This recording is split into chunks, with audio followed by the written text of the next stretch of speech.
It's cold out tonight. It's gonna be kind of cold this week, finally.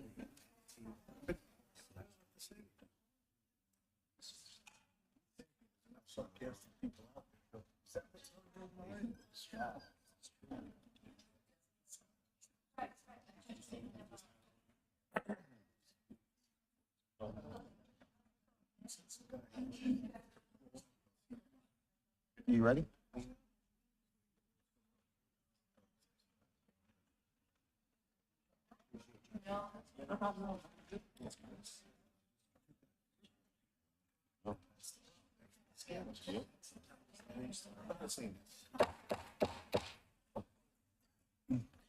I now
'24 commemorates the events of Greece in 1940, in which the brave Hellenic nation and its citizens boldly stood together for liberty and freedom at all costs against their allies. And whereas the historic cry of "Ohi," a reference to the defiant answer of "no" in the Greek language given in response to the demand for surrender. And whereas Ohi Day is an inspiration to those who cherish democracy and freedom, a celebration of those who served and defended freedoms in war. And whereas the Greek people faithfully met their obligation with courage, sacrifice, determination, and dedication, and whereas the city of Tarpon Springs celebrates Ohi Day in honor of the noble heroes, men and women who fought for a free Greek nation. Now, therefore, I, Panagiotis Koulias, by virtue of the authority vested in me as mayor of the city of Tarpon Springs, do hereby proclaim October 28th, 2024 as Ohi Day. Here you both go. Thank you. Thank you, the United States of America. Zito to Ohi. God bless America and Greece. Thank you very, very much.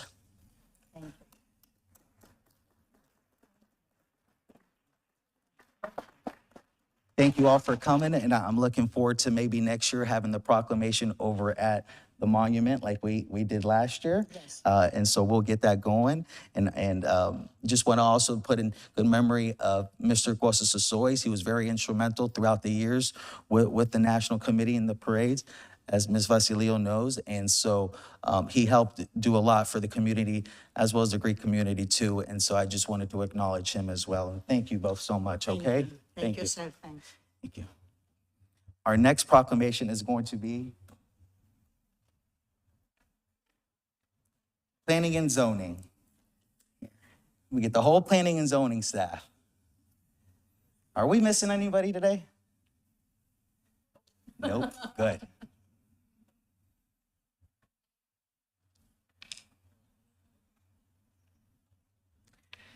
And before I go on to read the proclamation for Community Planning Month, I just want to give this department commend them so much and a big round of applause. Even during Hurricane Milton, their staff, most of them, if not all of them, are at the EOC Center. They're taking in emergency and non-emergency calls. They were there for days straight, helping out the community for all the different needs. So all the planning they do in this community to help set us up, moving forward with strategic planning and things that you, the residents, want to have implemented, they do much more than just that too. So I also wanted to recognize them for the hard work that they do in their department, but also when asked and called upon to do other things. So here we go. City of Tarpon Springs, Florida proclamation. Whereas planners work to improve the well-being of all people living in our communities by taking a comprehensive perspective consistent with the vision of the city's strategic plan. This approach leads to safer, resilient, more equitable, and more prosperous communities. And whereas we celebrate the many valuable contributions made by our planning and zoning department as nothing less than essential to our success role that planning plays in creating great communities each October with National Community Planning Month. And whereas community planning provides an opportunity for all residents to be meaningfully involved in helping decide on choices that determine the future of their community. And whereas American Planning Association endorses National Community Planning Month as an opportunity to highlight how planning is essential to recovery and how planners can lead communities to equitable, resilient, and long-lasting recovery. And whereas the Board of Commissioners commend the work by our Planning and Zoning Director, Renea Vincent, and staff, Pat McNeese, Caroline Lanford, Allie Keene, and Kim Creighton. We extend appreciation for the vital role our Planning and Zoning Department manages in the daily operations of our city.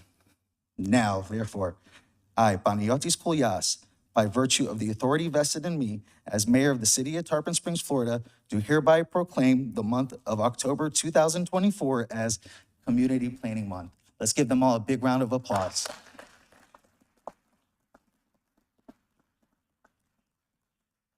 Take a few words, Ms. Vincent. Thank you. Mayor, Vice Mayor, Commissioners, I do want to thank you all for your support. We can't do what we do without your support. I would be remiss if I also didn't call out our volunteer boards, the Planning and Zoning Board, Heritage Preservation Board, and the Board of Adjustments. So much of what we do relies upon their service as well. And so, this is as much for them as it is for us. I obviously want to acknowledge our awesome staff. They work for us 24/7, and they're great. I couldn't ask for a better staff. And shout out back there to Rodney Chapman. He happens to be in the audience tonight with his daughter. He was one of our planners here for many years. So he gets this as much as the rest of us do. So, and I just want to thank the community for their support over the last year. Thank you very much. Sure, you want to say anything, anyone? Okay. Thank you, Mayor. Thank you. The next proclamation will be National First Responders Day. And I mean, what a time to present this proclamation. If we can have Police Chief Jeff Young and Fire Chief Scott Young. Also, I'd like to call up, and she doesn't know it yet, Miss Araya, Miss Megan. Can you please come on up? We surprised her with that, by the way, so. She loves the public attention.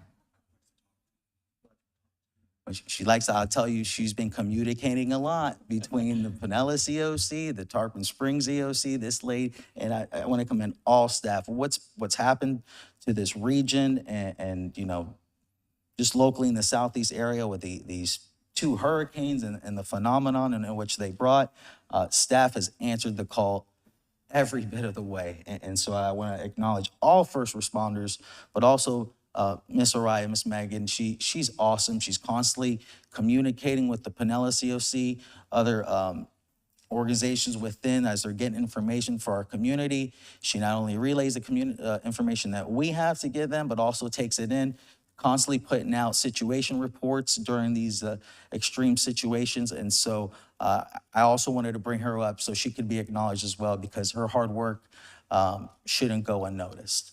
And so here we go with the City of Tarpon Springs, Florida proclamation. Whereas Congress designated October 28th as National First Responders Day in 2017. And whereas the day honors first responders, both men and women, career and volunteer, from 9/11 dispatchers, law enforcement officers, firefighters, emergency medical services personnel, search and rescue teams, emergency management professionals, public works professionals, and members of other organizations in the public safety sector who stand on the front lines of communities, coming together to protect and aid citizens in times of crisis. And whereas Tarpon Springs first responders risk their life and safety every day in the performance of their duties to protect the safety and well-being of our citizens. And whereas at a moment's notice, first responders are quick to respond to dangerous situations that threaten our community, whether in natural or man-made disasters, fires, accidents, medical emergencies, and other threats. And whereas National First Responders Day is an opportunity for all levels of government to demonstrate appreciation for all men and women who protect and serve our state as first responders, and an opportunity for our residents to say thank you to the first responders who keep them safe. And whereas the City of Tarpon Springs encourages all residents to join me in this worthy observance. Now, therefore, I, Panayotis Koulias, by virtue of the authority vested in me as mayor of the City of Tarpon Springs, Florida, do hereby proclaim October 28th, 2024 as National First Responders Day. Here you go. Thank you.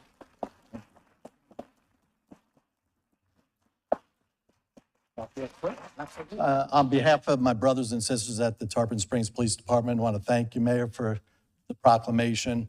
And yes, I agree 100% that all the first responders, city crews, and everybody, I actually have some words I'm going to say later on tonight, reflecting on what has transpired over these last couple of weeks. But, you know, looking at the big picture, we always thank for the support that the BOC gives the police department, the community outpour always in support for us, but we're always here for you because we're part of Tarpon Springs as well.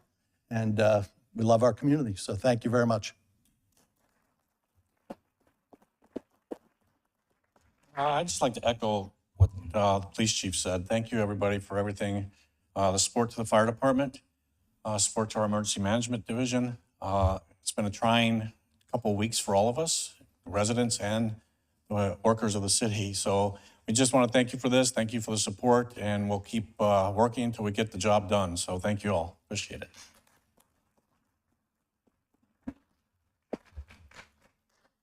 Now we're going to go back and we're going to have public comments on all three proclamations.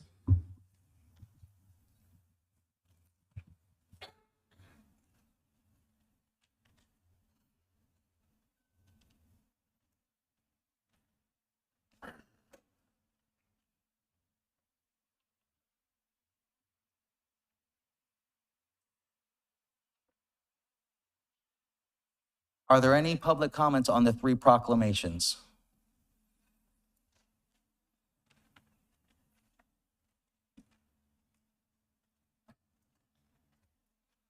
Thank the Lord we're all here alive.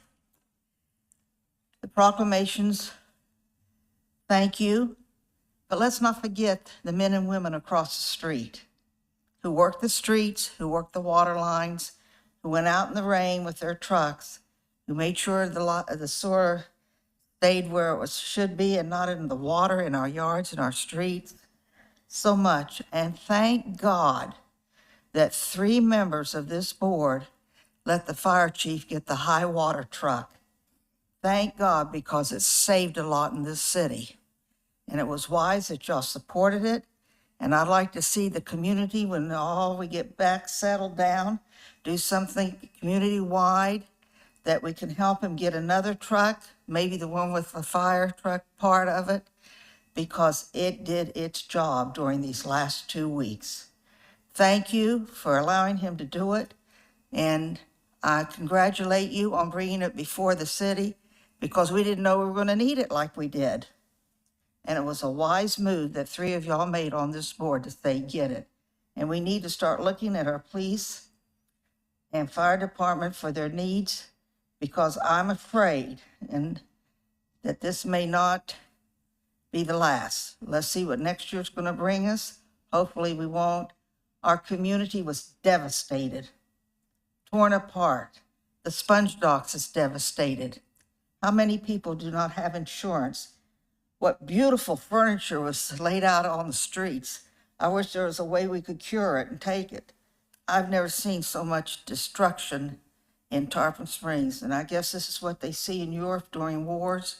We're not used to it, but our city came through, and our employees, the police and fire and the city employees came through and took care of all of their citizens of this town. And that you are the caretakers of all of us, and thank you for allowing the chief again to get that high water truck. Thank you, Mayor Protas. Any other public comments on the three proclamations? Hi, I'm Haven Korsakis. I'm a long-term resident here in Tarpon Springs.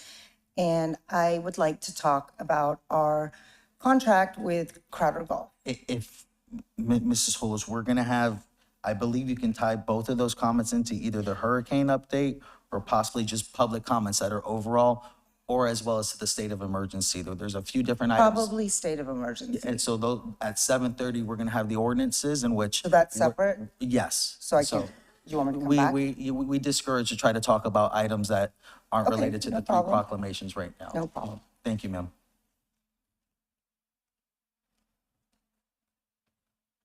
Hi, Susan Swenson, 327 Manatee Lane, Tarpon Springs, 34689. I would like to thank the emergency workers, the city workers, the utility workers for the work performed before, during, and after both Helene and Milton. You put your lives in dangers for the citizens of our city as well as others, and you sacrifice the time spent with your family and friends during the hurricane. I can not even fathom not being with my husband during, the uncertainty of whether or not what we were going to be hit with. It's not an enviable position, and I wish that you guys were paid, you guys being men and women, were paid much more than you are, because you are true heroes. Thank you from the bottom of my heart. Thank you, ma'am. Any other public comments on the three proclamations? IT, are there any Zoom comments online? If anyone online would like to make public comment, please raise your hand and you'll be allowed in to talk. I do have a raised hand. I'll allow them in.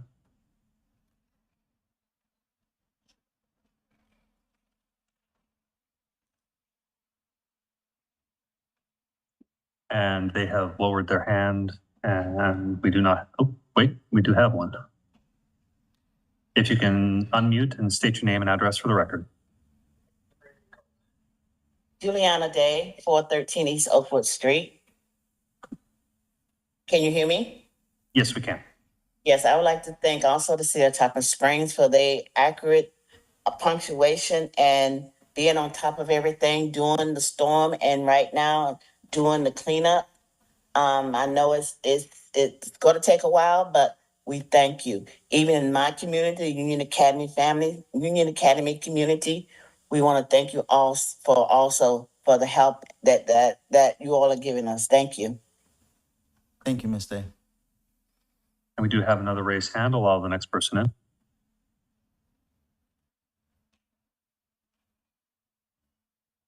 Yes, can I be heard? Yes, we can, sir. Good evening, Mayor and Commissioners and senior staff. Robert Rockline, 755 North Lake Boulevard in Tarpon Springs. Obviously, these proclamations were well deserved, but the recognition really for a lot of the city staff and workers should really never end or require, some sort of situation or emergency to acknowledge their importance and their contribution. The first responders, police and fire, I served in that career for 20 years and then followed it up with 20 years as a first preventer, as a municipal building official. But for first responders, it's a reflex. It's not even a thought. They run toward problems and toward danger, where other people are, looking for remedies and ways out. So they're to be commended. I've been a part of, a lot of operations over my life, but everything here seemed to work like clockwork, and everybody, responded in a very professional and appropriate manner. Then the other half of the proclamation that I heard anyway was for the planning department. Basically, they're a band of 5 professionals that are performing the work of an orchestra, and the sound is better than ever. So they're really dancing as fast as they can. I'm never disappointed by their actions and their contribution. And on behalf of the Planning and Zoning Board, I think they deserve to be commended on a daily basis also, because their workload is extreme. Like I said, it's like a 5-piece band, for filling in for an orchestra. But the entire city staff and all the workers, I didn't see anybody not doing something active during the last couple of weeks. No one was even sitting down in their trucks, from what I could see, with rare exception of driving. So really a big thanks on behalf of my wife and I and my neighbors to all the staff and all the workers in Tarpon Springs. Thank you, Mr. Rockline. Thanks for the opportunity to say. Thank you. And we do not have any other raised hands at this time. Thank you, IT. We are now going to the special presentation, which is item 4, hurricane update with Fire Chief Scott Young. Good evening, Board, Mayor, Scott Young, Fire Chief. We just want to go through a few things, what's going on and where we started and where we're at today. As you may be aware, we signed the emergency declaration 2 times for 2 different storms within 2 weeks. First one was on September 24th, and the second one we just signed on October 8th, one for Helene, one for Milton. The state signed their emergency declarations on September 24th and October 6th for Milton. The federal government signed September 26th for Helene and again on October 5th for Milton. This is important because all of this emergency declarations set us up for all the FEMA reimbursements, state agency helps, et cetera. So those are important for us to make sure that those are done as we can continue to do our job. The city started preparing for the last storm, Milton, on Sunday, the 6th, when we noticed that we were going to start having some issues and the tracks were starting to show that we could possibly be impacted quite severely by this storm coming. So we had to make sure we were ready. City crews started doing their jobs to make sure things were happening. The city's EOC went to full activation on Tuesday morning at 7 o'clock. We did stand down Tuesday night and went to a partial activation because the storm had slowed down, and we were expecting it Wednesday morning. It slowed down. Instead, it came in on Wednesday evening, but we reactivated to full capacity on Wednesday morning. We really started seeing some of the effects from the storm Wednesday evening, which continued throughout the night.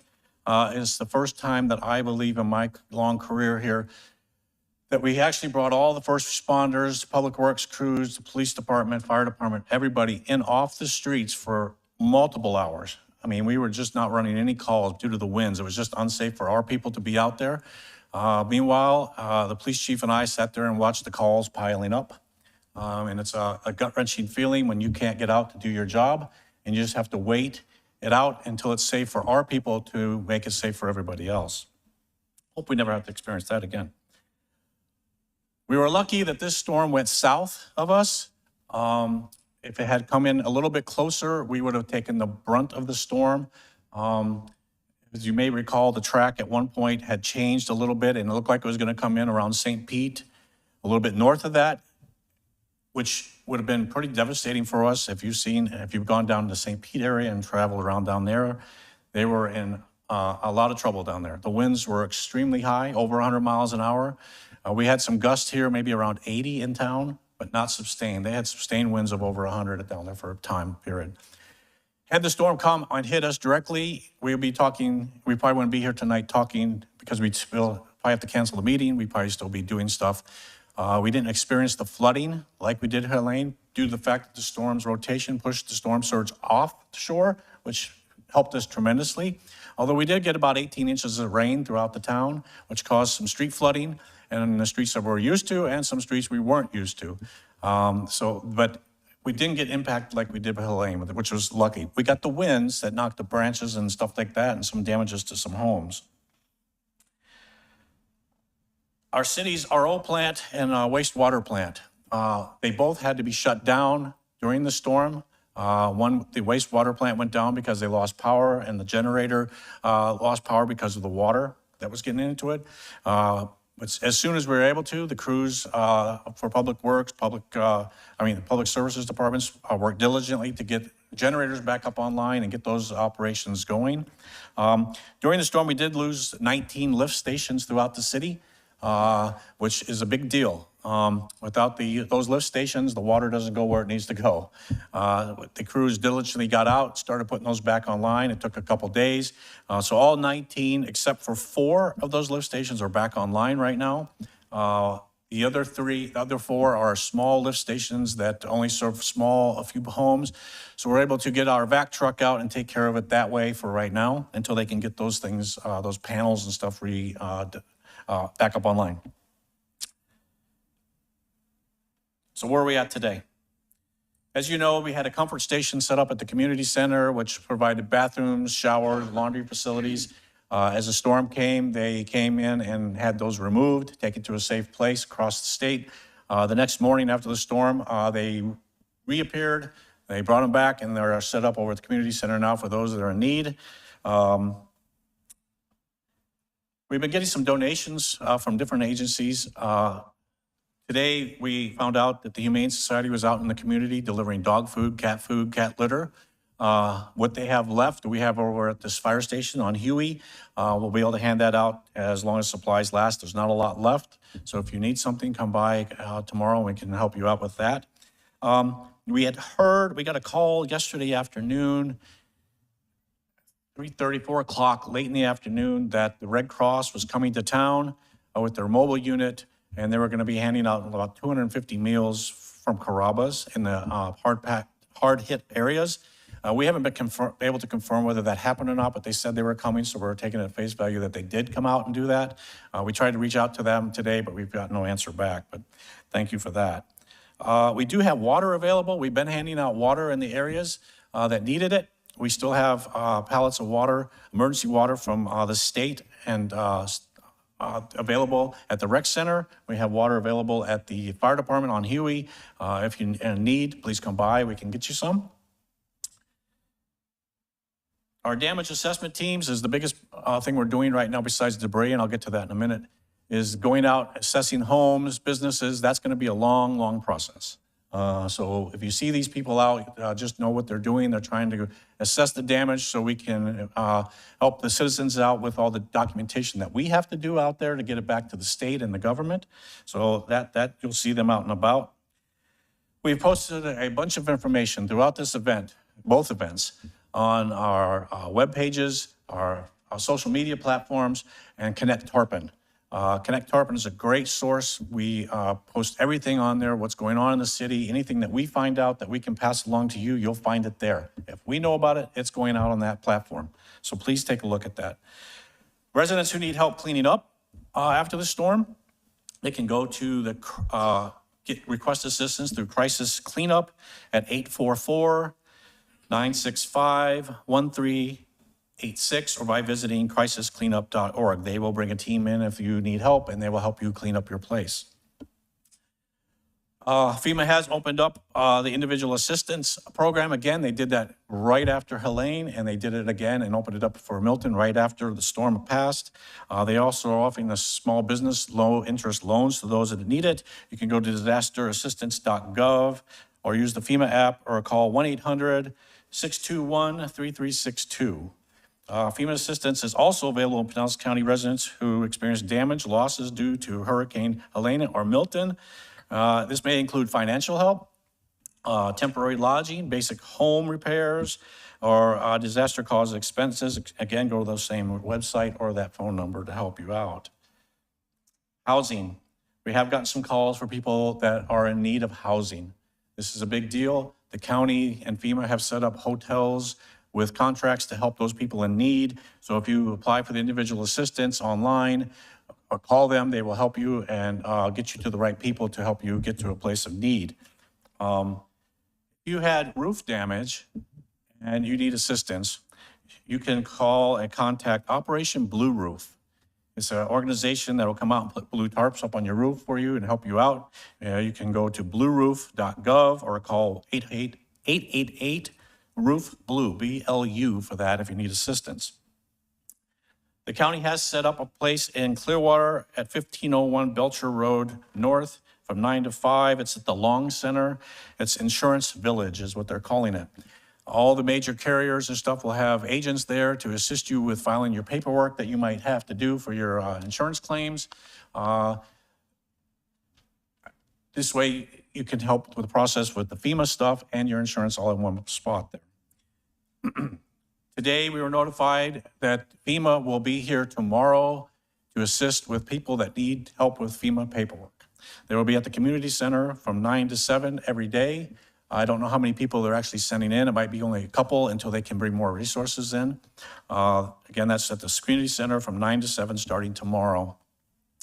You will see, as I mentioned, you'll see FEMA crews out and about. You will see housing inspectors out and about, and other officials will be working in the areas impacted by the storm. They should be carrying identification or be clearly marked what they are. If you have questions, you're not sure who they are, you can always call the fire department, emergency management, or the police department if you have issues.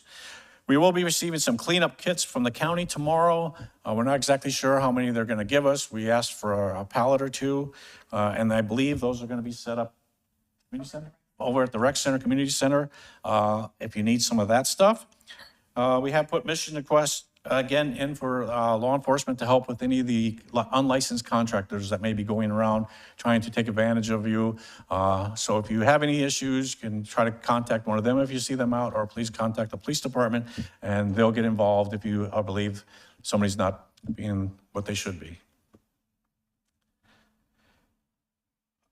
We set up our mobile permitting truck today. It's actually the police department's command unit.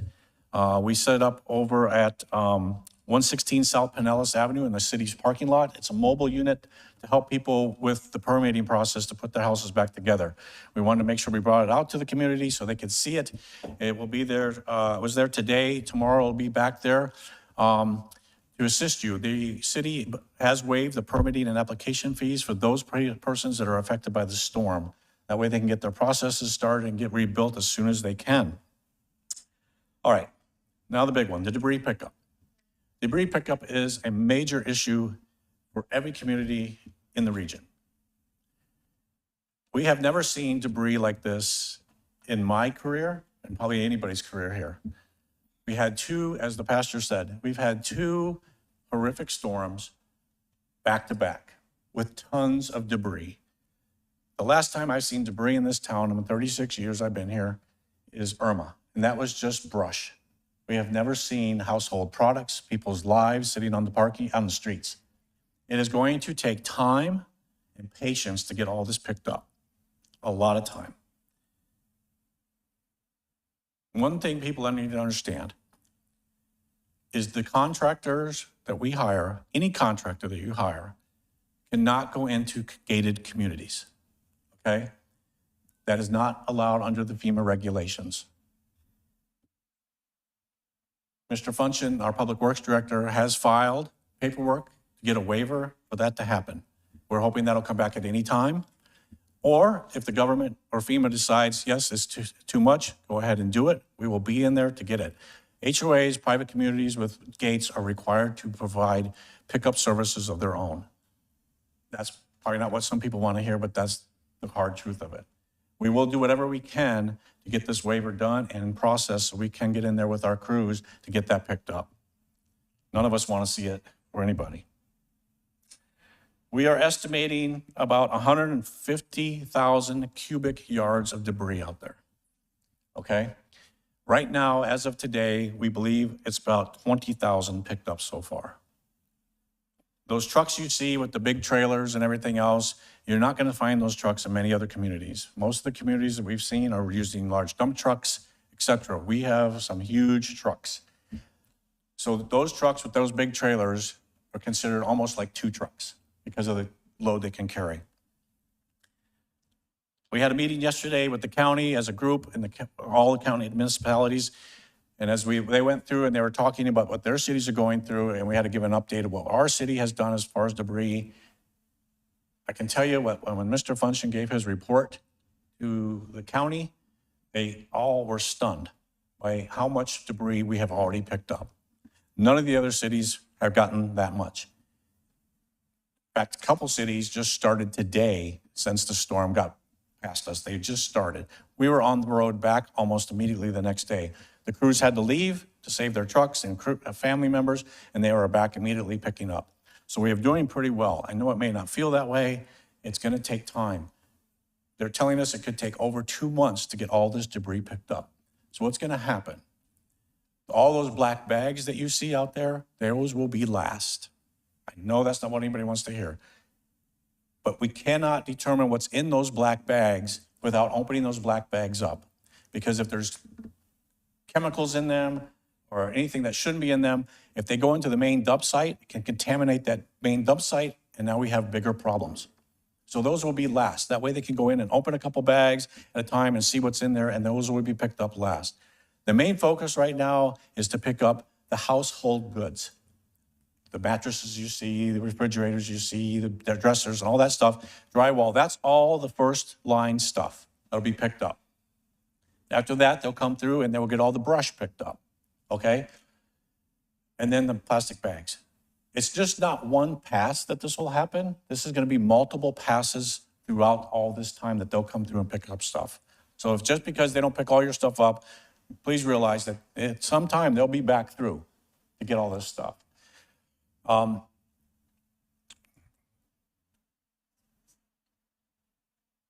think that's, how much anything else in the if you've been by the landfill, you'll see the big mounds of stuff. We did open up the landfill. At first, it was only open to the contractors because of safety reasons, but we have opened it up to everyone.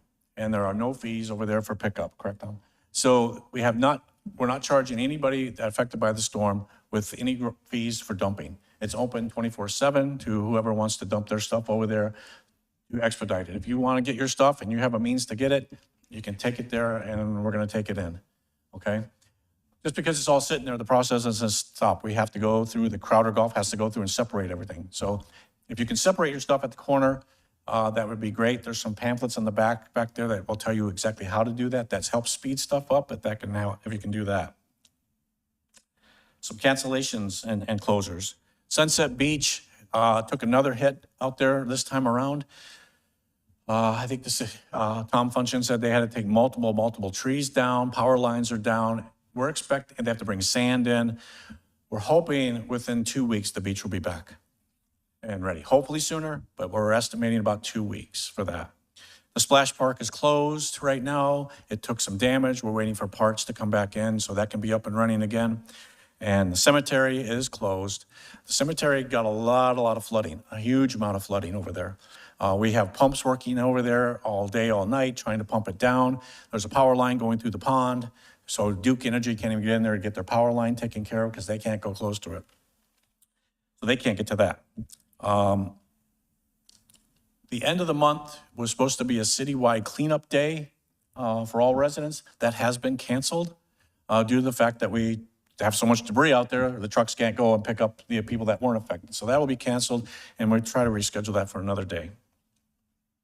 If you need more information, you can call the county's citizen information line at 727-464-4333.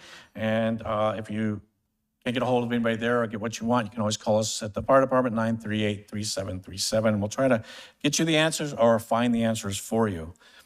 I want to give a shout out, something Anita mentioned too, is a shout out to our staff. This has been probably the most trying time for the city staff in years that I've known. It's just not the police and fire incident. Public Works people are out there.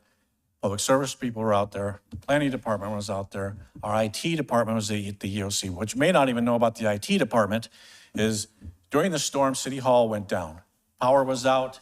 The generator was having issues. Just the storm of a storm.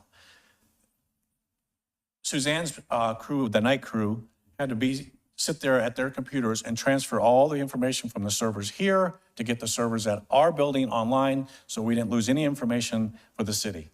It was a monumental task throughout the night that they had to do that. Thank God they were there, and it was flawless. So I thank her and her crew for that. We had departments there that would, we have 150 plus people at the EOC at that building, crammed into that building. They're sleeping in corners, they're sleeping in closets, they're sleeping anywhere they can find. We're cooking, we're serving meals, 3 meals a day. It's quite the operation, and not very comfortable. It's definitely not a Hilton. And I just want to commend the staff. They've been troopers through all this, back-to-back storms. We've had storms come by and graze us, and we take a little bit of wind and stuff. But 2 storms like this to come into the city this close and do this much damage back to back, they need to be commended. It was my pleasure to run the EOC and make sure they just had stuff going for me. They gave me information, and I said it last time I was here. It was made the job a lot easier. So I appreciate that. We initiated the new city manager. He learned a lot, I believe, through this storm. So I just want to thank the staff. So with that, I'll answer any questions you might have. I think we're going to go to public comments, but I encourage, please get all your thoughts you want out with public comments, but it's not going to be too much of a question and answer between staff and the residents. We're going to get all your information and be able to get back to you. So now we're going to go to public comments on the special presentation. Once again, Susan Swenson, 327 Manatee Lane. I just need a point of clarification. When you talked about the contractors that were picking up the debris, you had mentioned that they cannot go into gated communities, but then you also mentioned HOAs. Did you just mean gated communities that have HOAs? Because my street is like 15 homes. It's not gated, but it's an HOA.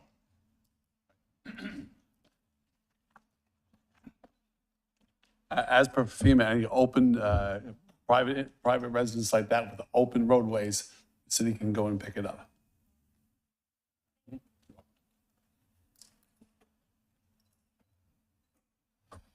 Evening, Peter Delax, 514 Ashland Avenue. Really don't have any questions because that was truly informative.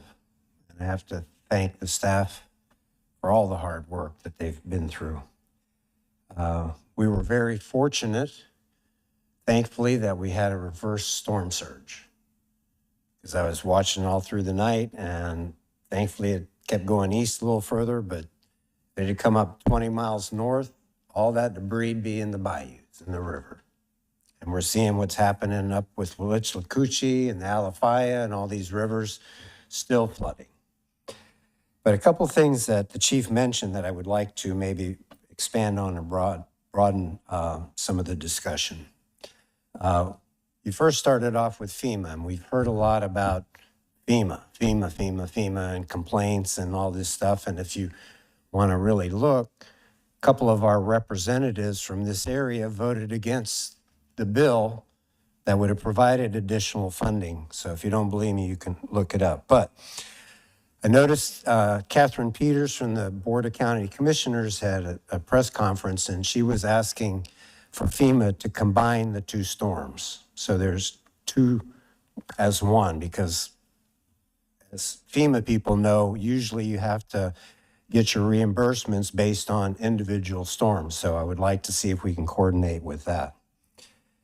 I would also like to follow up with what the chief said about patience. It is insurmountable for a lot of these people. They've never had to go through any of these forms being familiar with FEMA. So I appreciate the fact that you've brought forward all these resources available to people. Because a lot of people are hurting, and some of us who didn't suffer as much are grateful. And I do want to expound one more time on something I've mentioned a couple of times before, and maybe with these storms, it will highlight the benefit. 1610 AM.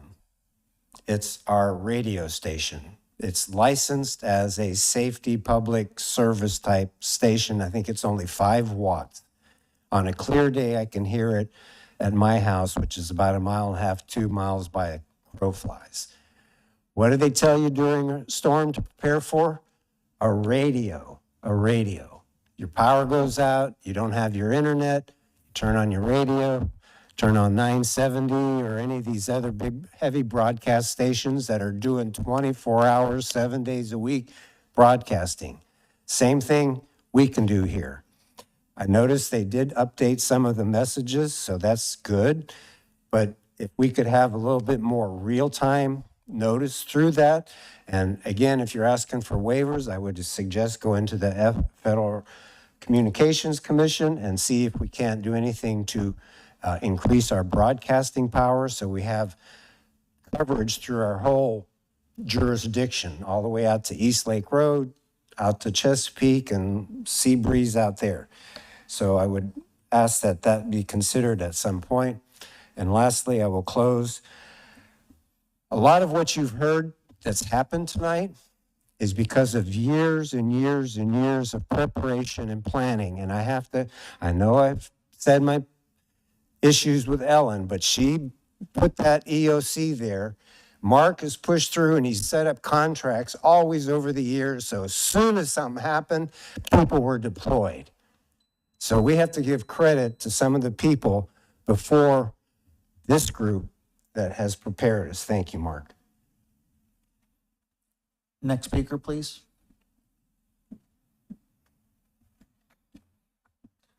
Georgiana Francis, 15 Athens Street. Welcome, Commissioner Banther. I'm glad that we all made it through the storms.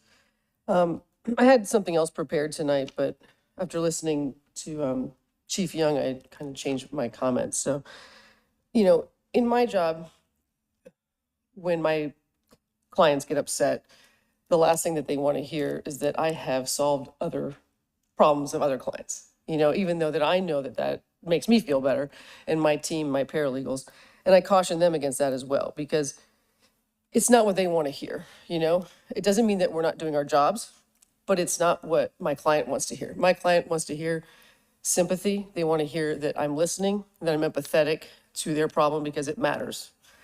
So I just think that the fact that we're telling everybody that they need to understand something is just not the right message. They don't need to understand anything. It's your job to make sure that they understand that. And if they're not understanding it, then you're not doing your job right. So they have a right to be upset. They're going through the same things that the commissioners and your staff are going through. They are going through these hardships too. It's not just affecting you. It's not just affecting the staff. I love and appreciate our staff. I think they're doing an amazing job. But that is not making anyone else feel better. And it's not your job to make people feel better, but it's not helping the situation to hear that, well, we didn't pick up your trash, we picked up other people's. It's just not helping the situation. It's just not the right message to be sending. So I just think that this is unprecedented, not just for the staff, it's for all of us. We're all going through a lot. And I thank the staff for doing with it, but I want to thank our residents for handling themselves well too. I mean, it's been tough for all of us. I've gotten into it with my own friends here and we're at a heightened level. I've heard people have, freakouts at stores and other places people are getting arrested. I haven't heard that happen here, which I'm grateful for. And I know that I can have my issues with so I stay home sometimes in these past few days because I don't think I'm ready to be around people because of the anxiety in the air right now. So I do appreciate the staff, but I think that our residents need to be appreciated as well. And they have the right to complain. Okay, they do. It doesn't mean that they're correct, but how do they know? I don't even know half this stuff with these contracts and things like that. But I just feel like the message back should be, I understand we're doing the best we can. I appreciate, because when you tell people that, they feel like they're being heard, other than just saying, we're doing the best we can, and we're better than everybody else. Nobody cares about Dunedin or Clearwater. I don't give a crap about how great they're doing. I care about people here. And as far as I know, Connect Tarpon is a great resource, but I think now would be the best time with Charles Rudd. I know that we've talked before about the Path to Yes and the roadshow. And I think right now would be a really good opportunity to start that. I know that the staff is busy, but there's places that one of my friends told me that at the docks, it doesn't look like anyone's even touched the store. And I think that maybe they don't know what options are available to them. Not everybody comes to, especially at the sponge docks, not watching these meetings. They don't know about Connect Tarpon, or they're not getting emails from Karen Lemons. So as much as the internet is helpful to a lot of us, that roadshow, if any time is going to help, it's going to help now. And it's easy to spot them. It's the place that doesn't have anything ripped out and they haven't touched it. And the fear is that they're not coming back. And, our mission statement, Mayor, I don't know it by heart, but I'm sure heritage, to protect and preserve our heritage, culture and whatnot. And if that's not the docks, I don't know what is. And we're all hurting, but, homeowners insurance, those things we have. Citizen sends me a text every day about where I can meet. But I think they're proud people down there, just like the sponge divers. They never asked for any help when that ran out. So I think we need to offer anything that we can. Thank you. Thank you, ma'am. Haven Chrisakis, 2006 Harbor Watch Circle, Tarpon Springs. I actually live in an HOA like you spoke of, so I'm not actually here to help myself because I'm not sure I'm going to get any help. Debris is what has brought me here tonight. It is a big issue. I want to thank every one of you up there. I have called numerous people up there, had numerous long talks with them. I've talked to congressmen. They've all actually called me. And because it takes a while to understand the procedures that are going on. And I do thank you all for your help. But what I want to make certain is that everyone knows, and I've tried to be transparent out there as I find stuff out, because my story has changed as I'm getting further down the line, what's going on with our disaster debris pickup contract company, Crowder Golf Joint Ventures. I did some digging, and you guys were super awesome getting me a lot of paperwork in a day and a half. And so I dug. We had a bunch of contractors. They've had our contract for years. I'm not sure how many. I know it's been a long time. But there were 3 qualifications that they used on the bid sheet to tabulate who got the contract. Well, 2 of the qualifications, background qualifications and pricing, everybody had there were people that had highest scores like theirs. However, their operational approach plan got the highest score, and that's what pushed them into getting our contract. So I went through their operational approach plan, and I looked at things, and they didn't do what they said in their plan. So that's what got on our contract, but they didn't fulfill it. So anyways, my whole thing here is they didn't show up after Helene. I checked, the city, I got it today, did the NTP, notice to proceed, on September 28th to them. I have a copy of the email. Per their tab 4 operational plan, within 48 hours of initial NTP, crews will be fully operational and hauling debris. Does anybody up here have proof that they were here by the 30th or the 1st hauling debris? First time we saw them in the streets was the 6th of October. Okay, there's other things too. If required to meet the city's needs, they will operate 24 hours a day. Well, I thought it was a need, since we had another storm coming, that they should be operating 24 hours a day. They wasted 6 to 7 days of time they could have been hauling 24 hours a day per their own operational plan that got them our contract by not being here and not doing what they said. They will, 7 days a week during light hours, unless the city requires that they need to do 24 hours. They said they do that. But the beauty of their contract with the city, and I don't know if anyone knows this yet, is it's not, hold on, let me find that. Not scope of work, work hours. It is non-exclusive. The city specifically reserves the right to concurrently contract with other companies for similar work if it deems such action to be necessary in the city's best interest. I don't know if you have anyone else in mind, but if they're not doing their job, we have the right to get someone else. I don't personally think they're doing their job. They're coming from Alabama. They didn't get here like they said they were. They didn't start when they said they were. Why can't we look for someone? I'm saying this for future because now we know we've never had an event like this. I thank you all for your hard work. I think we seriously need to reconsider who we contract with for our debris pickup. And the first day they were out, I only saw them one day in between the storms. And it was a very important thing to pick up that debris. We got lucky by the grace of God that we didn't get hit with the winds. But I did have a piece of debris, put a hole in the side of my house, and then for Milton, I flooded. Your time is up, ma'am, but we're gonna have general public comments afterwards, and you may be able to tie into some of the I extensions just that are wanted to coming make up at it- 7:30. Any other public comments on this item? Hello, my name is Chrissy Kladakis, 301 Banana Street. And if I get emotional, I'm sorry. My sister and I ran over here just to be present for this meeting because I actually want to thank y'all for everything you're doing for us. This double hurricane has wiped out our entire, my house is gone, my mom's house is gone, my sister's house and my brother's house, and it caught on fire. I want to give Chief Young all the credit for getting y'all, all the men were there right away. We had we had Danita, so the fire was contained. It wasn't that bad, thank God, and then we have Chief Young for the police department. I'm in the Fruit Bowl district. We got hit the worst, right? And then we had no power. Our entire lives were out there, and we had looters. We had people going through, and the officers were just scouting the neighborhood, just making sure our properties were still safe. We called the mayor because we wanted the pickup. We got hit the worst, and we've had nothing but help every single way. Our contractors, I spoke with the contractor today, we have the best trucks in the city. If you go to the other cities, they have dump trucks. We actually have the Boone trucks that have the arms, right? And I went out and I talked to the man. I said, where are you from? He came all the way from Michigan, and they're here and they're working nonstop. They're doing the best they can. The mayor opened up the yard waste for us to take the debris there. I mean, the city has done everything. And I just came to thank y'all because whatever memories and whatever we have left of our lives, it was saved. And so this is a disaster. Okay, and I want to give credit to the World Central Kitchen and the Funk.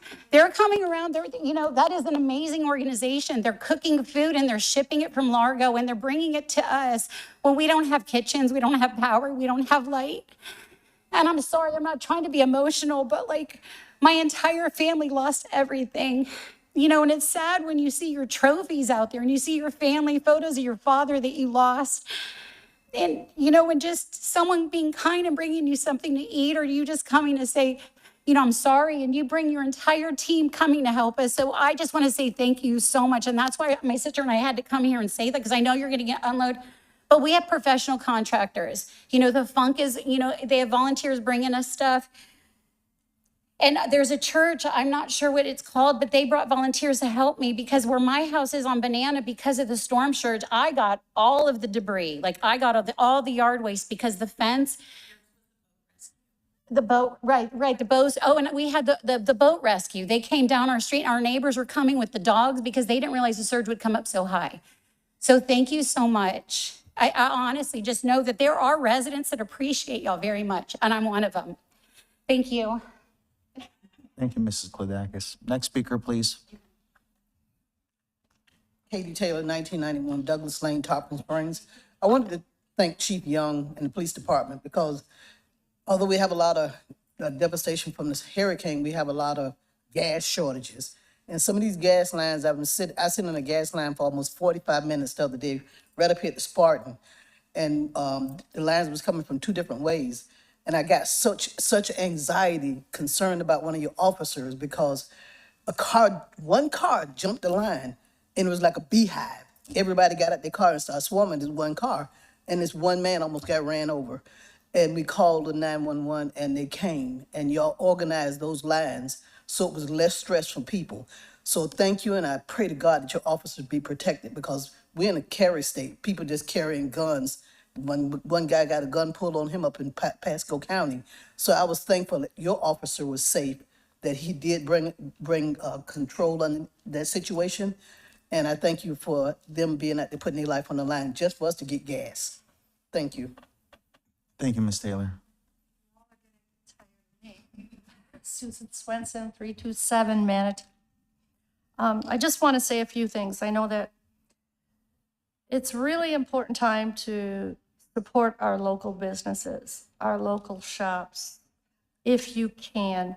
It's not been easy when we are closed or no one is shopping, and I understand why. It's difficult for businesses to survive. Statistically, hurricanes aside, according to 2024 data, 20% of small businesses fail in the first year, 50% fail in 5 years, and 65% in 10 years. Given that, that being said, I want to give a big shout out to my friends, Valerie Vincent and Michael Pentak of the Funk.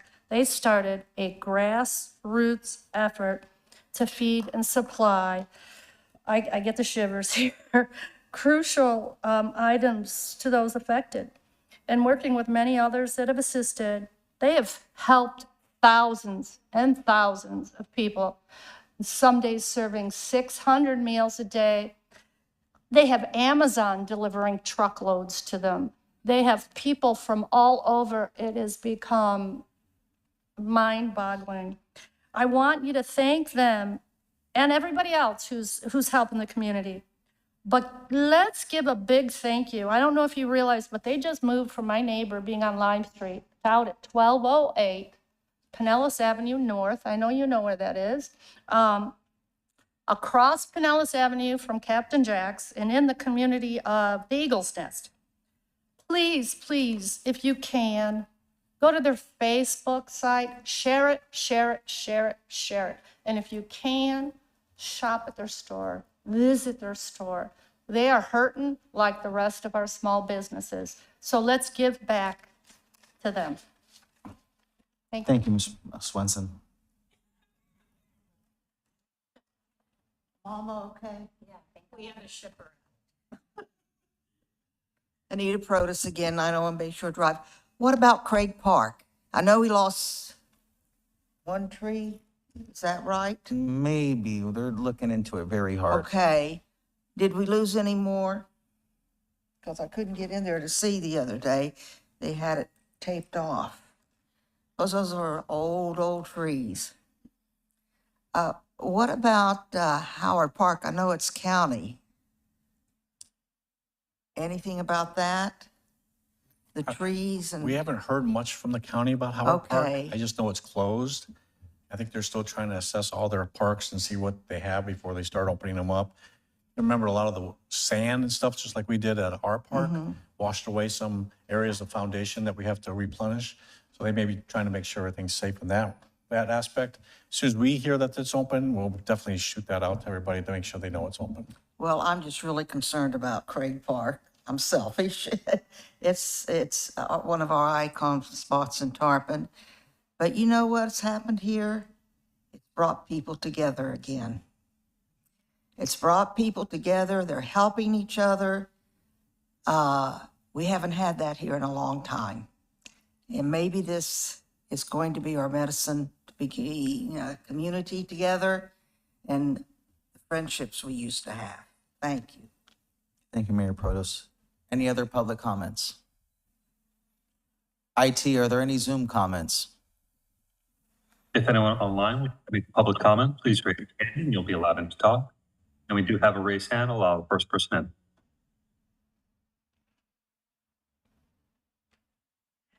Hi, everyone. This is Maria Cavacles. I wasn't able to come in person, and I'm sorry I joined late.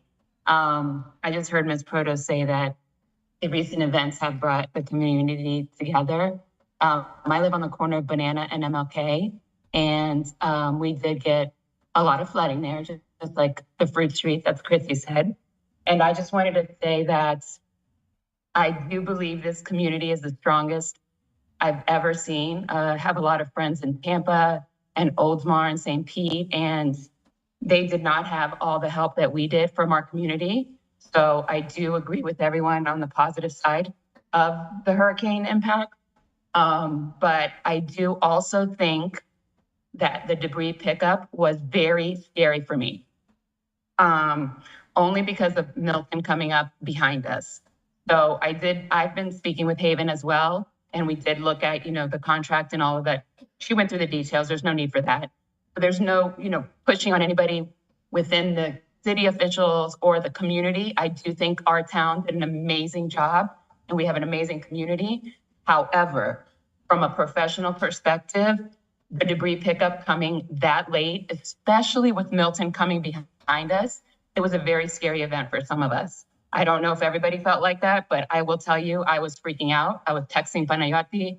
I was calling John Koulianis. It was a freaky event, and we did luck out.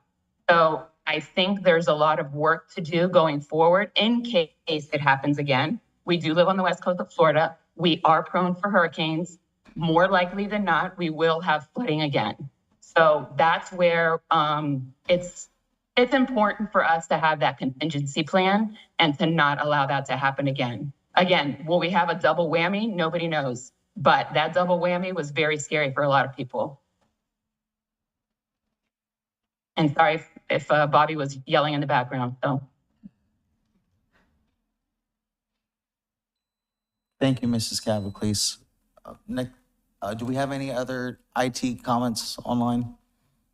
And we do not have any other raised hands at this time.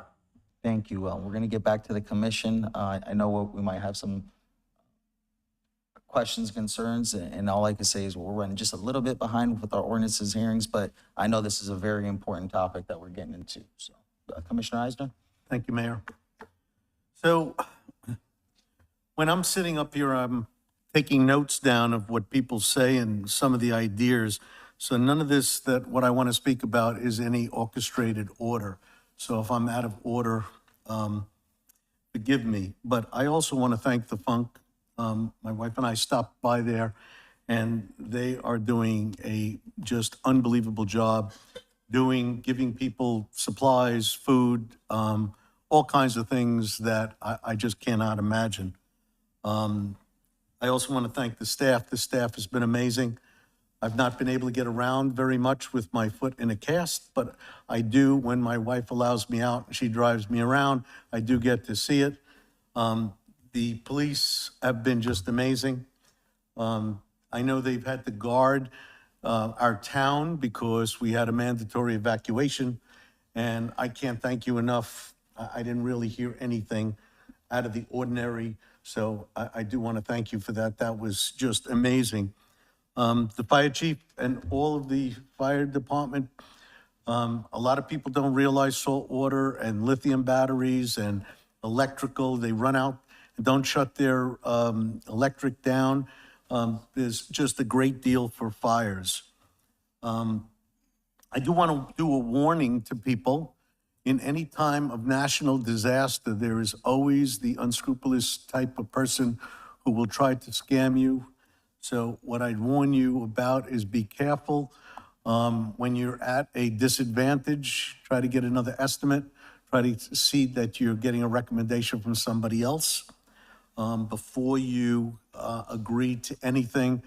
And only agree to sign over your insurance paperwork if the person is willing to do the right job. I do want to thank our mayor.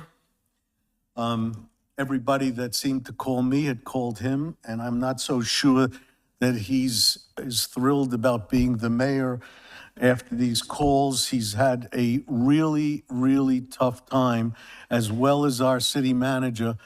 Both of them walked into just a firestorm. It's like somebody threw a hornet's nest at both of them. And I just do want to commend both of you because I know just how many calls you took. And I know almost who called you because they called me right after. So I did want to speak about that. I have a comment to make about how we're cleaning up, and I had spoken to Tom Funchin about this. We evacuate by zones A, B, and C, but we don't clean up by A, B, and C. And a number of residents spoke to me about this. It would only make sense in the future that if we have these situations, A is the first place that when we have back-to-back storms, that they're going to get hit, and the debris that's there in A is going to go into the water first. So I would look to see about trying to change that. There was a comment made, and I don't want to get too political, about people not voting for the FEMA. There was reasons for that were unrelated to what happened, but our leader of FEMA came out on immigration and said we were broke.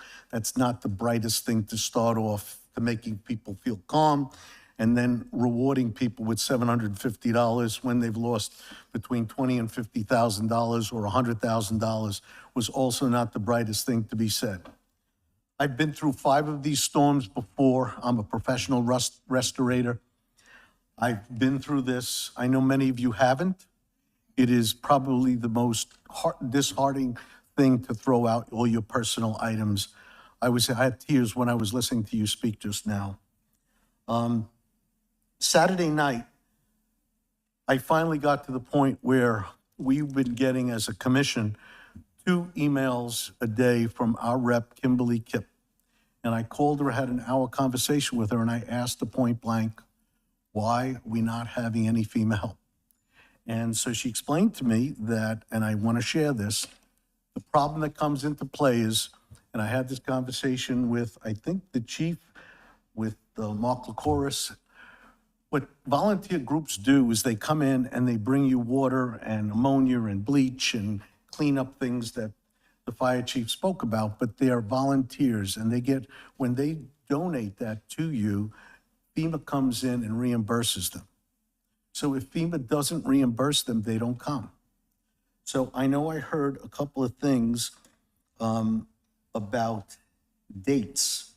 So I want to say that the storm hit us on the 26th, and there wasn't any sort of support until October 7th, which was when an emergency declaration was signed. An emergency declaration is different than a disaster declaration. So when I asked Ms. Kipp why we haven't had any support, she said the declaration disaster wasn't signed until the 12th, which was this past Saturday, the day I was speaking to her on the phone. So I wanted you to know, I don't want to dispute your dates, but I did look them all up. If I'm wrong, I will apologize, but these are the dates that I've researched, and that is why we had a insufficient amount of help on the onset. I also do want to say that when all of this calms down somewhat, there is time for a breakdown. when you go through some of these types of things, it's like having a fire in your house, it's like having a flood in your house. You try to run through adrenaline as long as you possibly can. And then you get that PTSD where you just want to sit and on a stoop and cry. And you're crying for yourself, for your family, for everybody else. I do believe that we as a city and a town should come together and try to work together and try to rebuild.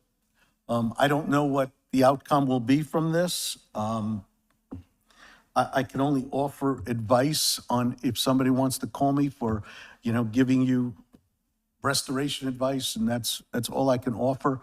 I'm kind of laid up with a bad leg, so I can do nothing except take calls. So I appreciate trying to help you as much as I possibly can. Again, I want to thank first responders, our staff, everybody.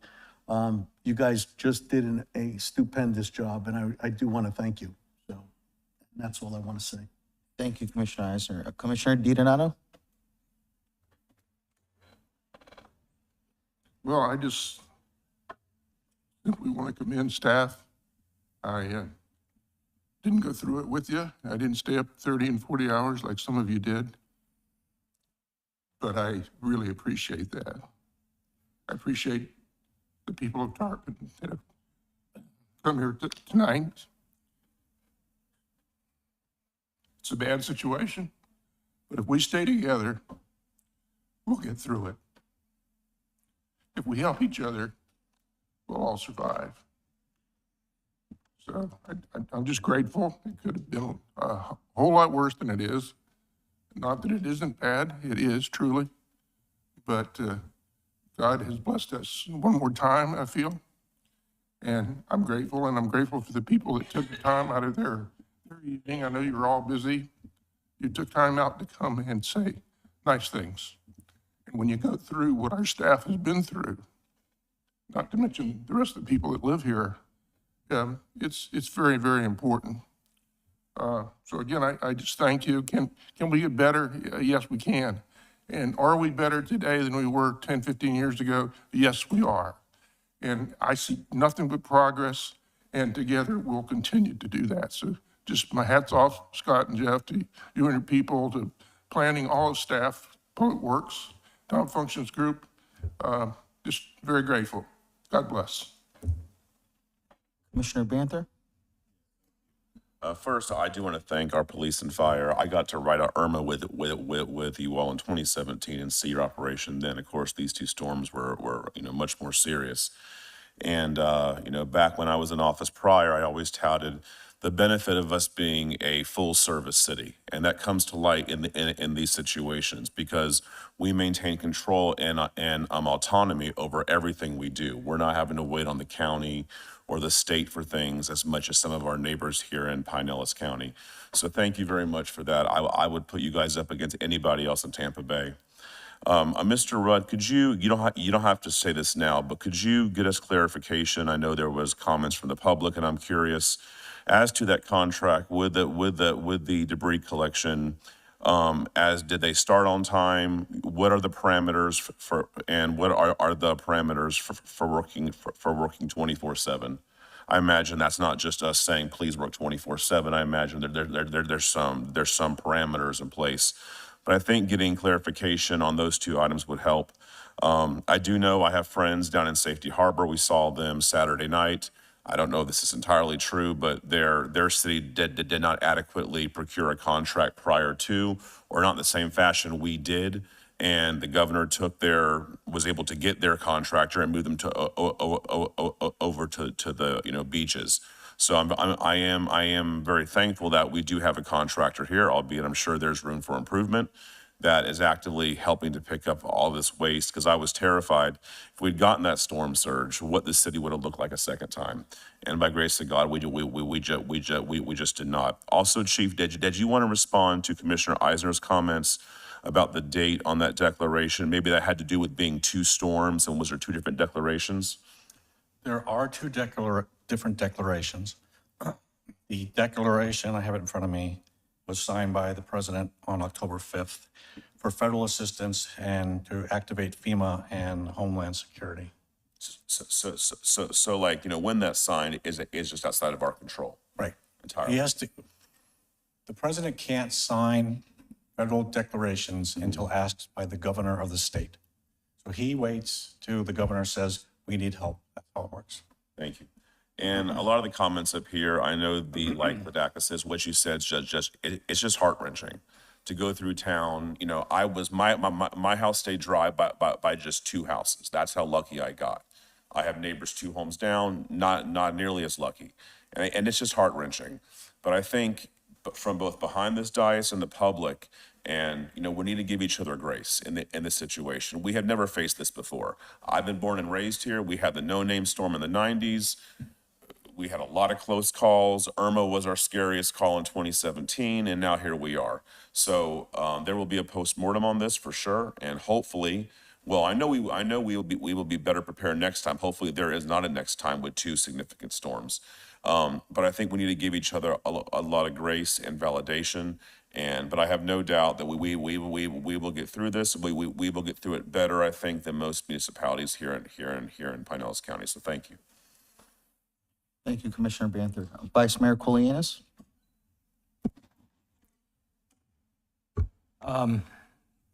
Yeah, what Ms. Franzese said is appropriate. Thanking the residents. I've seen an amazing amount of help between residents helping each other in this community. That makes me really proud. We have, even in my neighborhood, everybody was going to everybody's house, helping. I know our amazing Rotary, Guy knows about it, was out in the Fruit Bowl district. We were working at, helping people in their homes. Kathy Monahan, we went to her house and to get all of her stuff out, and it was decimated. Her house was completely decimated. She had things in there that I know go back many, many, many years. She was a historian for our city, and she had things, and all of them were ruined. And her house was just basically in studs. And then we went to another house, and then she came to help at that house. Her house was ruined. Her life is turned upside down, but then she still came to help at another house. And it was amazing. I filled in for the mayor on one occasion. And again, I want to give the mayor kudos, because I know a lot of people probably don't know it. He keeps his personal travel things to himself, but I'll let that cat out of the bag. But he was out of town, and he flew back in to come back to the storm. He could have stayed where he was. So I like to commend him for that. When I had to fill in for him on one occasion, and I was commenting about the things that I saw in the piles. And one of the piles had a rocking horse up on the top of the big pile. And that really hit me hard. I was with my wife, and it was heart-wrenching. I have an 18-month-old granddaughter. I can't imagine. Can you imagine that? And that house was flooded, probably, at least 4 feet into that house. And you got to think, there was a child in there. And that child is going to have a memory. And their sense of security, their home, their sense of security has been, damaged, right? And so we have to, not only when you go through these traumas, you got to worry about the long-term effects, of what that does. And, that really concerned me, and that we have to hug those kids and really, and listen to them. If you have children and you went through that, get a sense of where your child is mentally, and, take everything they do serious, because they could be really affected, and their long-term development could be affected by something like this. But now I'm going to get to some more mathematical things. When I started thinking about this from a budgetary standpoint and what we're going to look forward to. I've had sat with the finance director and our city manager, and we went through all the possibilities of things that are going to have some deep financial effects on us going into the 2024-25 cycle and possibly into the 2025-26 cycle. We know that we're going to have a reduction in tourism. That we understand. We've had business closings in town. Already I know of, my favorite place to go have lunch at Yankee Bean. They've closed up. They're probably not coming back. I hope they change their mind, but so we have businesses that are closing up. So when you think of our sales tax revenue, we have our penny for Pinellas. In our last year's budget, we had $6 million in penny for Pinellas. We have our half-cent sales tax. We get half a cent from the standard sales tax that comes directly to the city. That was about $2 million. Then we have our state revenue sharing, which is about $1.3 million. So that's about $10 million that the city gets. Think if we have a 10% drop, that's $1 million. If we have a 20% drop, it's $2 million. And if you attended or listened to any of our budgetary meetings, you know our budget has a small amount, really is very small out of our big budget when we always talk about it. How much do we really have to work with? This is going to eat into us deeply. The big one is our property tax. Right now, 42% of our general revenue funds come from property taxes. Does anybody believe our properties aren't going to be devalued, given what we just went through? I don't know, at some point when they do their assessments, the chief and the city manager are going to have to give us some statistics on how many homes have been damaged and to the extent they're damaged. But imagine you live in a home that was assessed at $300,000. That house has been flooded out and it's uninhabitable right now. Those people are going to get relief. There's no way they're going to pay tax on $300,000. That's going to trickle down to us. Okay, now it's going to be, what is it going to be? Land value? That's going to trickle down to us. So we receive about $15 million directly from ad valorem taxes. Again, 10%, a 20% reduction. We're talking about possibly up to another $3 million. This is money that we desperately need.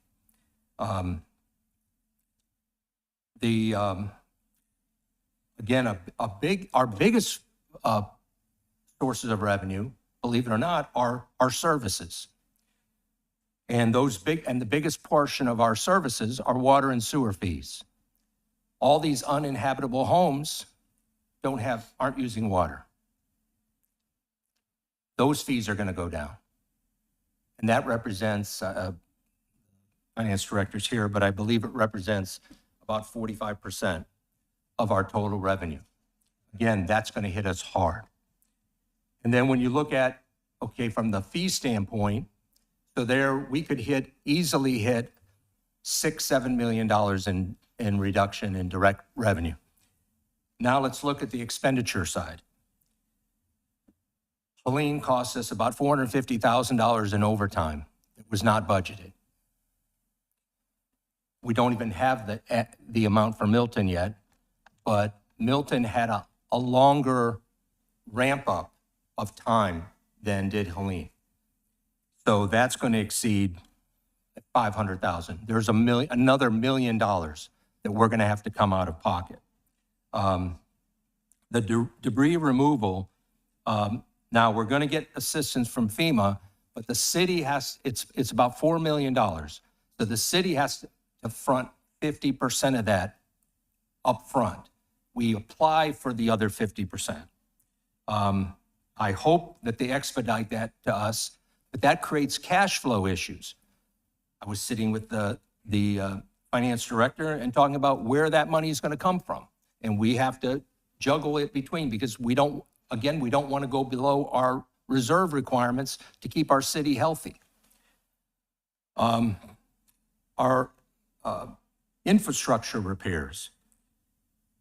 Look at our roads. Potholes everywhere. That salt water ate through the asphalt.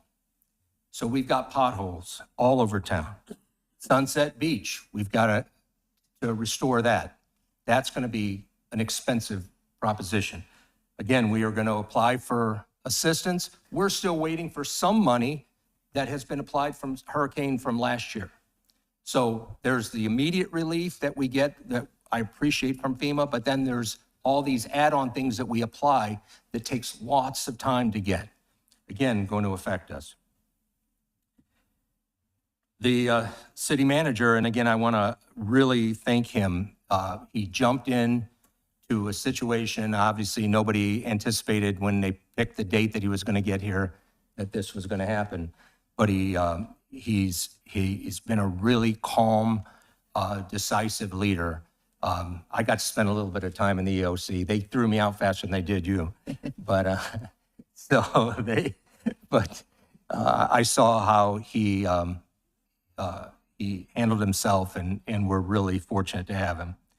But he brought up to me today a concern about the budget with our stormwater. Our stormwater capital budget is only $250,000. That's nothing. Our infrastructure is clogged and decimated. Okay.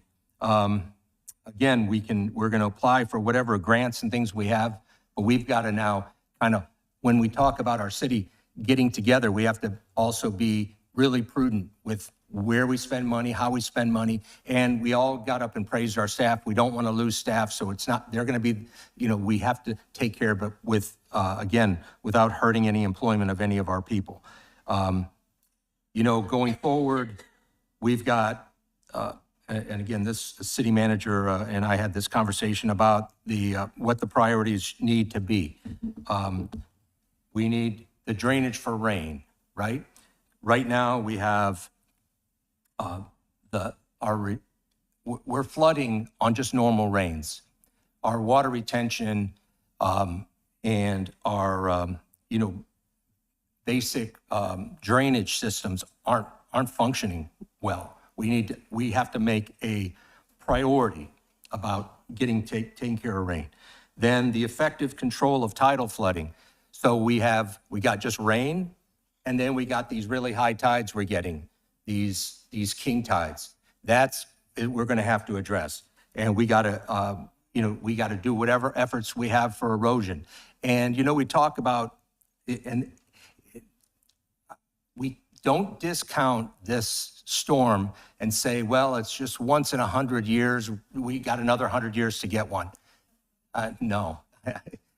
All scientists tell us we're going to get more and more of these. The water's hot. It's, the earth is hotter. It's just the way it is. I don't care how we got here. I don't want to get into politics, how we got here. It doesn't matter. We're here now. So so we've got to understand these things are going to keep coming. And then the last is mitigation of the storm damage. The city manager and I were talking about innovative ways. If you look over at Tampa General, they have that big blow-up thing that they do to protect the hospital. They create almost a big, I don't know, what do you call it, like a dam or something? Aqua fence. What do you call it? Aqua fence. Aqua fence, this huge thing. That thing was $10 million. That's how much it costs Tampa General. But obviously it's important to them. And, we've got to look at innovative things. So all of our focus has to kind of change now. That's what we have to focus on. We got to focus on protecting our city. We are going to have some challenging financial things. It's important that citizens know. It's important because you got to make some decisions at the voter booth. So understand where our money's got to go.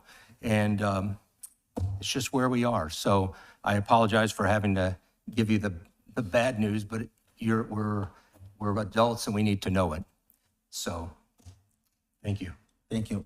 I wanted to just echo all the thoughts and just thinking about all the residents as the other commissioners talked about. And I just want to make it clear, we all have been trying in our own way to try to help out this community any way we can with this state of emergency and these two natural phenomenons that are, 100-year records that we saw 2 weeks apart.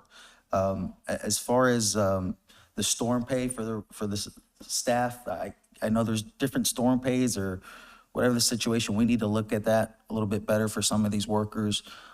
Maybe we might have another, a different type of pay called state of emergency pay. Just something to consider, because I want to make sure these guys are getting paid well when they're putting their lives on the line. Chief, you had mentioned that there may be a potentially, how many 100,000 cubic yards?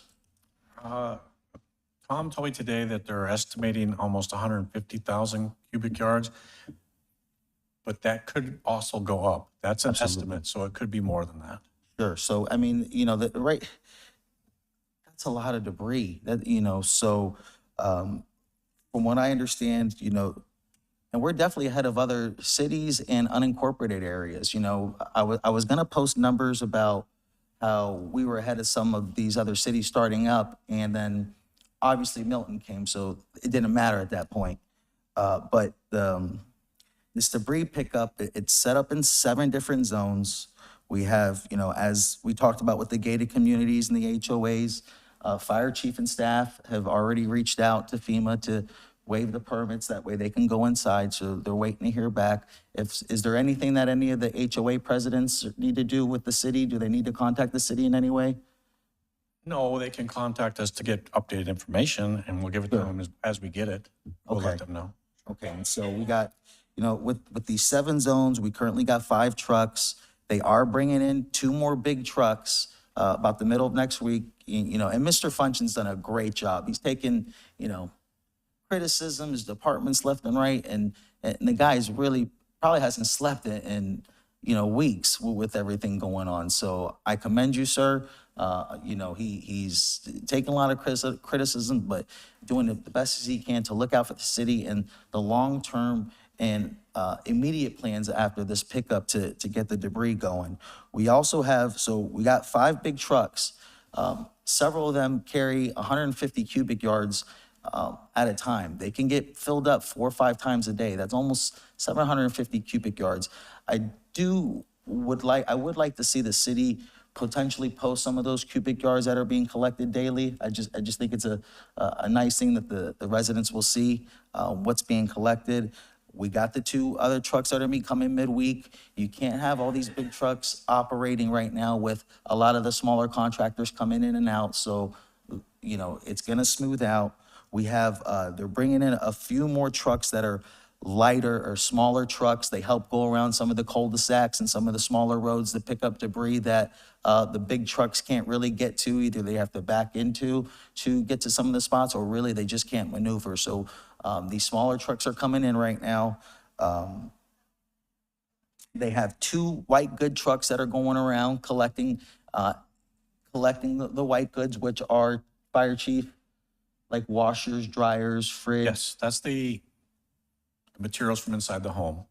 The mattresses, dressers, that type of stuff, the drywall, etc. Not the branches, not the tree limbs. That's green stuff. So that's the stuff they're picking up now, is the white stuff. Yeah, the white goods are the separated fridges and stuff where, so put that stuff to the side. They're coming to get them. They have 2 e-waste trucks that are constantly going around right now, picking up e-waste materials, which is what computers, TVs, anything with battery related items in there. We're very thankful that, our current contractor or any subcontractor isn't taking off the other coast for more money. We have to appreciate that they're not. And then, I would like to see, I would like the residents to know, at least, they see the zoning maps and they understand we're gonna get some more trucks coming, but when the first sweep goes through a zone, if we could publicly post to the community, hey, Zone 1's had its first sweep. It's coming around for its second sweep. Get your stuff out to the curb. I think it would help the residents be a little bit more proactive or reactive to the post about each neighborhood or each zone being swept through the first time and second time. And hey, this is the third and final sweep, so get your stuff out to the curb. And so I'd like to see that. Staff and the city manager and staff are opened up the landfill, and they did a great job. It was just us as commissioners trying to encourage. And when we're in a state of emergency, things are a little bit different. You know, just the organizational structure and the decision-making changes because we're in this state of emergency. And so we can give policy direction, but we can't dictate it, you know? And so we talked about, and then we have the city manager and staff have waived short-term rental minimums. So you're not obligated to have a short-term rental for, I believe, was a minimum of 30 or 60 days. If you know you've been displaced and you can see a spot in town and rent it for 2-3 days at a time or something shorter, you can.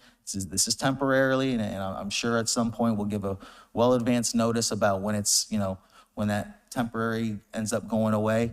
So I want to let you know, I would like to see, and I know it's a hard task what I'm about to ask. I would hopefully like to see a lot of the yard debris from the properties moved over to the yard waste facility, hopefully by the Saturday before Thanksgiving. I know that's a very tight task. You know, it's just, hopefully we could try to, you know, move that stuff out of the people's eyes and properties. And I don't care how many months they're at the yard waste facility, you know, sorting things out. So just something to consider, please. You know, I think as the governor, some of their press conferences talked about a full court press on this debris issue. I think with staff having, you know, we got contractors coming out working for the residents, you know, not charging them anything. Residents can come bring stuff too. We're gonna have 2 more bigger trucks coming through. So we're gonna have 7 big trucks, a couple smaller trucks handling the tighter roads. We got the 2 e-waste trucks. We got the 2 white goods trucks coming through. I think staff's gonna do a great job in letting us know about the zones that are being swept through, the phases. That way they can get the residents out to get their stuff out to the curb. And so I would ask, I understand your frustration. You know, I can't even look at some of the people's houses, but we're gonna get there. We're working pretty efficient. They've already collected anywhere between, 15 to 20,000 cubic yards. And so we're working for the residents and we're working for you. And you're right, you have a right to criticize us. You know, you have a right to criticize this board, but I do feel for the city staff. They've tried hard to get things going, and we got the ball rolling now. So I want to thank staff for everything. And as we talked about, we're gonna, you know, show some little bit more numbers, and thank you all. So thank you for the presentation, everyone. Thank you, Mr. Funchin, and thank you. Oh, yes, Commissioner Banther? Yes, sorry, I just recalled, I know after Irma, we gave all of our employees a stipend. I forget what it was called. Mark remembers that, I think. I forget how much it was and what it was called. But I would like to see that on the next agenda, if that's possible to do that, and what that would look like. I know I spent several $1,000s having to move my family around, and my parents. It's not cheap. A lot of our employees don't make a lot of money. So if that's an option for us, maybe it's not. If it is, I would like to discuss that. No, thank you for bringing it up, Commissioner Banther. And the rest of the board, absolutely. I'd definitely like to look at it all. We are done with the special presentation. We now have to go, because we are behind, on the ordinances resolutions for public hearings that begin at 7:30 p.m. And right now, we are on item 15, Resolution 2024-43, ratification of the appointment of John M. Culianos as vice mayor. City Clerk, Ms. Jacobs, can you take it from here? Mr. Mayor, I'll go ahead and read. I'll go ahead and read it in. Resolution 2024-43, a resolution of the Board of Commissioners of the City of Tarpon Springs, Florida, ratifying the appointment of John M. Culianos as vice mayor of the City of Tarpon Springs, providing for an effective date hereof. Thank you, City Attorney. Are there any public comments on this item? IT, are there any Zoom comments online? Thank you. Online, I'd like to make a public comment. Raise your hand and you'll be allowed in to talk.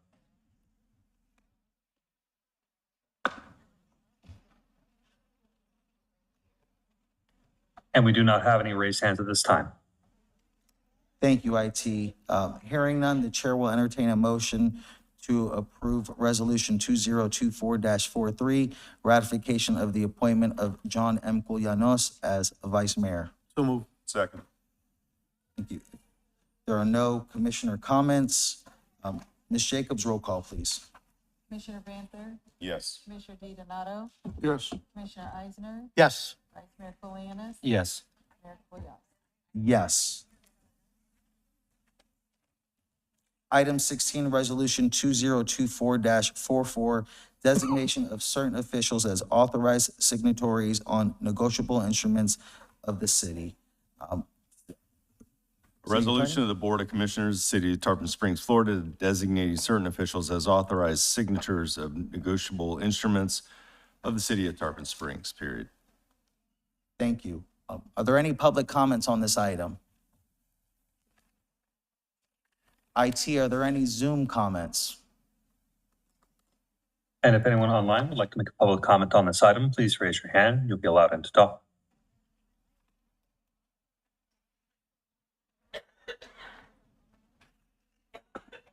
And we do not have any raised hands at this time. Thank you, IT.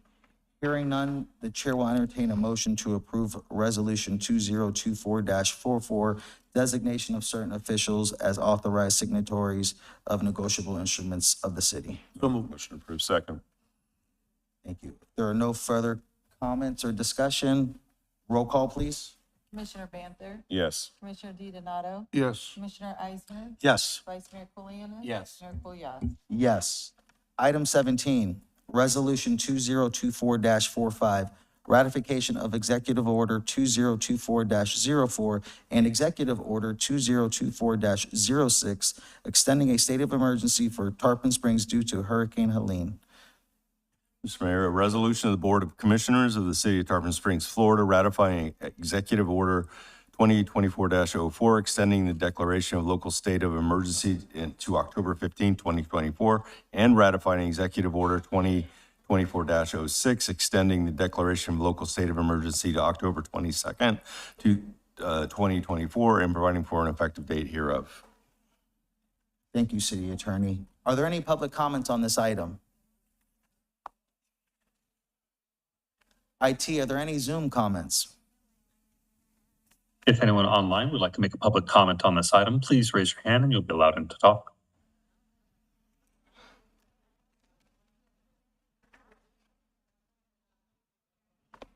And we do not have any raised hands at this time. Thank you, IT. Hearing none, the chair will entertain a motion to approve Resolution 2024-45, ratification of Executive Order 2024-04 and Executive Order 2024-06, extending a state of emergency for Tarpon Springs due to Hurricane Helene. So moved. Second. There are no further commissioner comments. Roll call, please. Commissioner Banther, Yes. DiDonato, Yes. Commissioner Eisner. Yes. Vice Mayor Colianis. Yes. Mayor Kulyas. Yes. Item 18, Resolution 2024-46, ratification of declaration of state of emergency, Executive Order 2024-05 and Executive Order 2024-07, extending a declaration of state of emergency for Tarpon Springs due to Hurricane Milton. A resolution of the Board of Commissioners of the City of Tarpon Springs, Florida, ratifying Executive Order 2024-05 and extending the declaration of local state of emergency to October 15, 2024, ratifying Executive Order 2024-07 and extending the declaration of local state of emergency to October 22nd, 2024, and providing for an effective date hereof. Thank you, City Attorney. Are there any public comments on this item? IT, are there any Zoom comments? And if anyone would like to talk on this item, please raise your hand and we'll allow you in.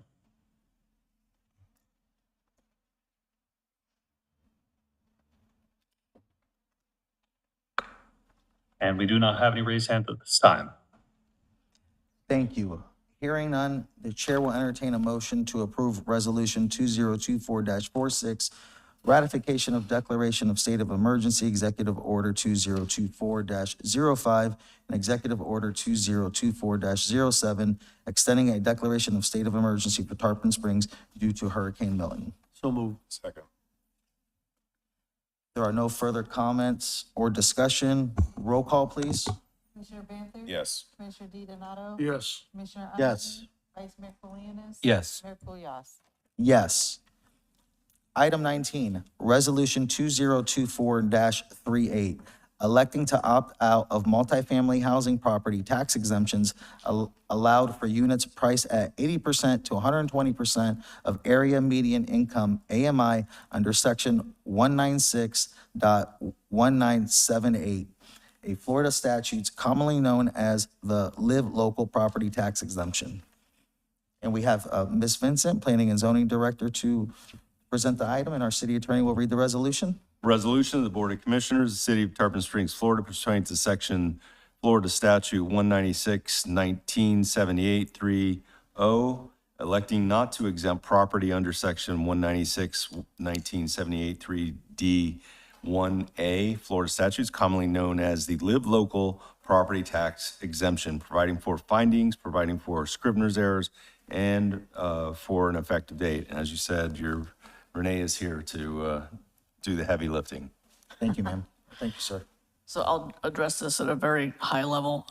So in 2023, the legislature passed a bill called the Live Local Act, and it put in an extensive set of incentives for the production of affordable housing.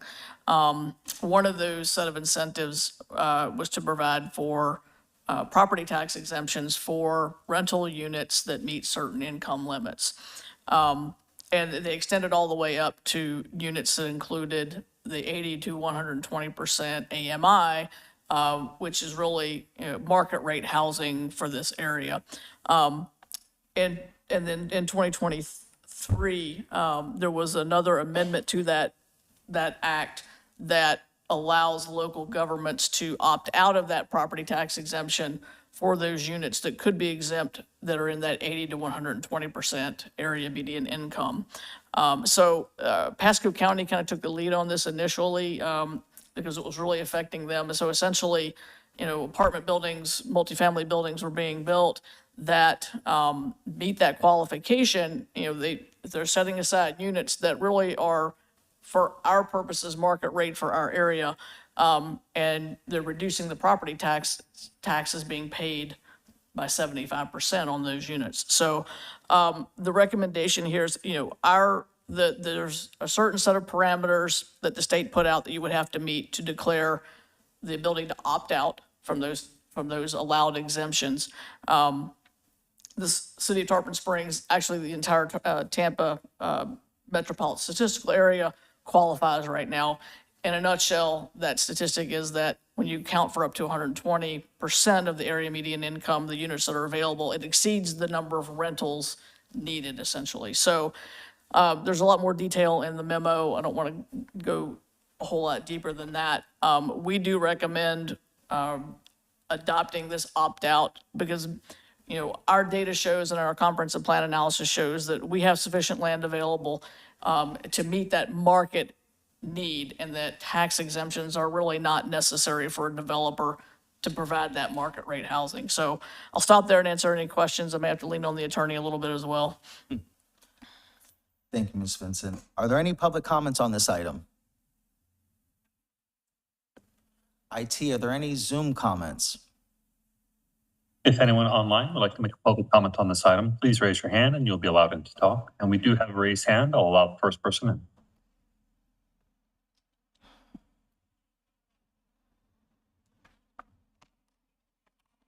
If you can state your name and address for the record. Peter Lackus, 514 Ashland Avenue. I would totally agree with Renee's assessment that we don't need to have this exemption put upon us. As Commissioner Kulianis indicated in his previous discussion about the fiscal costs that these storms are going to cost, the last thing we need to do is lower any of our property tax revenues that are due us. So I would heartily ask the board to accept this resolution and pass it full-heartedly for our city. Thank you. Thank you, sir. And we do not have any other raised hands at this time. Okay, back to the commission for any questions for staff. Seeing none, the chair will entertain a motion to approve Resolution 2024-38, electing to opt out of multifamily housing property tax exemptions allowed for units priced at 80% to 120% of the area median income AMI under Section 196-1978 1A Florida statutes commonly known as the Live Local Property Tax Exemption. So moved. Second. There are no further comments or discussion. Roll call, please. Commissioner Banther? Yes. Commissioner DiDonato? Yes. Commissioner Eisner? Yes. Vice Mayor Colianis? Yes. Mayor Kulyas?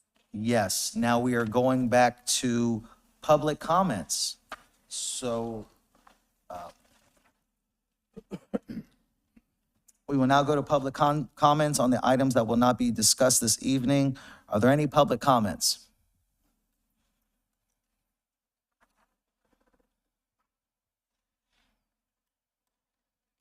Katie Taylor, 1991 Douglas Lane, Tarpon Springs, Florida, Galatians 6:9. And let us not be weary in well-doing, for in due season we shall reap if we faint not. I wanted to start my presentation here with that because I belong to Mount Hermon Missionary Baptist Church. And I know for decades, it's been 20, 30 years as far as I know, that that church has been trying. It's the oldest African-American church in Tarpon Springs. It's 141 years old. It was established in 1883 on the corner of Eagles and Athens, which is Greektown. I was baptized in that church when I was 11 years old. And Pastor Smith is one of the first responders here. He pastored as associate pastor and pastored that church for over 40 years. For many years, they was trying to get a historical marker, and it was always shot down. It never came to fruition. So finally this year, in April of this year, I spoke with Mark, former city manager, Mark LaCourse. I look forward to working with you, City Manager Rudd, in the future. But Mark was very inspiring. He gave me guidance on how to start the project, to pick it up from where others have left off. So I did. And then he guided me to Karen Lemons, which is the Economic Development Director. So I want to commend these people. Karen Lemons, the Economic Development Director. Phyllis Koulianis with the Historical Society. Nicole Kerr with the Historical Society. And Vice Mayor John Koulianis. Those people touched our heart on last Sunday when we finally got the marker, we got it approved, and we had our unveiling at our church. Matter of fact, it's such a small world because Nicole Kerr, I never knew her. I seen her come into our choir practice, but I never knew who she was. And here, she sits on the board at the Historical Society, and she come and sing in our church choir at times. So it is a small world. She sung with us on that day too, matter of fact. But I want to thank the city of Tarpon. It took us a while, took us decades plus 5 months to get that marker. But I thank y'all for those people for working with our community to get that marker done because it's historical. And we're looking forward to other projects to move forward with our community, that the city show that they do care about our community. So I thank you. I thank every one of these people who dedicated their time. Phyllis dug deep in the historical records with this city. She know what she's doing. I don't care what stone you turn over, nothing will be said about that marker because she did her homework. And I learned a lot from talking to these people. So I sincerely appreciate everybody. And Vice Mayor Koulianis, we sincerely appreciate you for the presentation that you gave. It was heartfelt and it was touching. Many members talked about your speech when you left our church that day. So I thank you, and I thank all of y'all. God bless. Next speaker, please.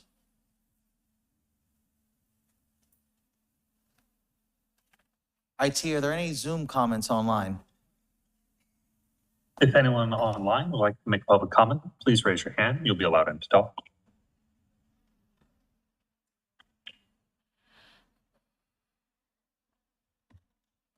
And we do not have any raised hands at this time. Thank you, IT.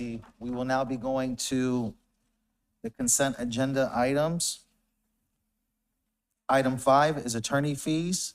5A, Dickman Law Firm invoices 5191 through 5204. Item 5B, Eunice Salzman Jensen PA invoices 83362 and 83364.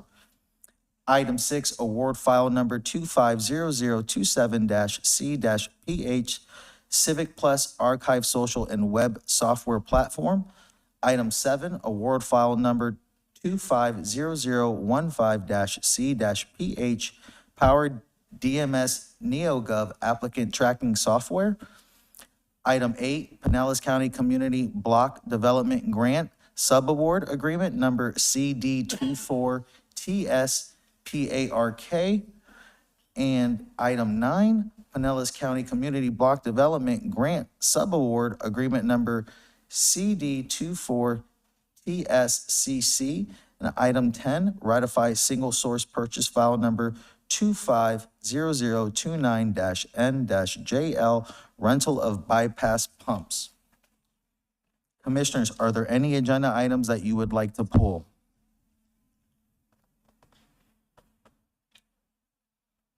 Thank you. Are there any public comments on agenda items, on consent agenda items 5, 5A through 10? IT, are there any Zoom comments online? If anyone online would like to make a public comment, please raise your hand and you'll be allowed to talk.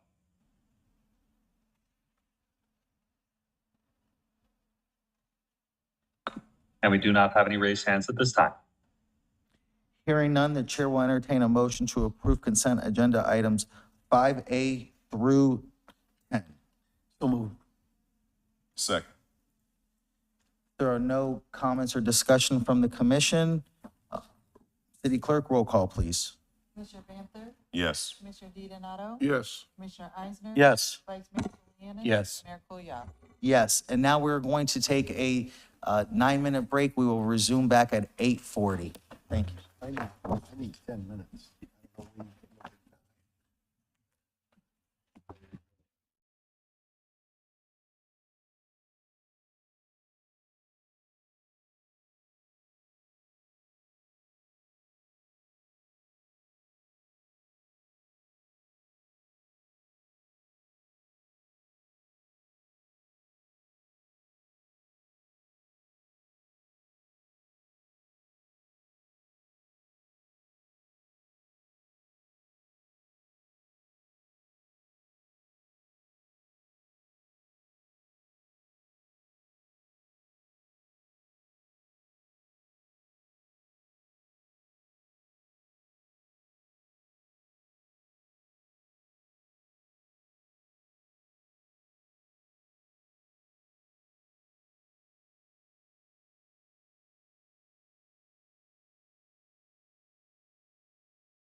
We are now on to special consent agenda item 11, fine reduction request code case number 08-200000027.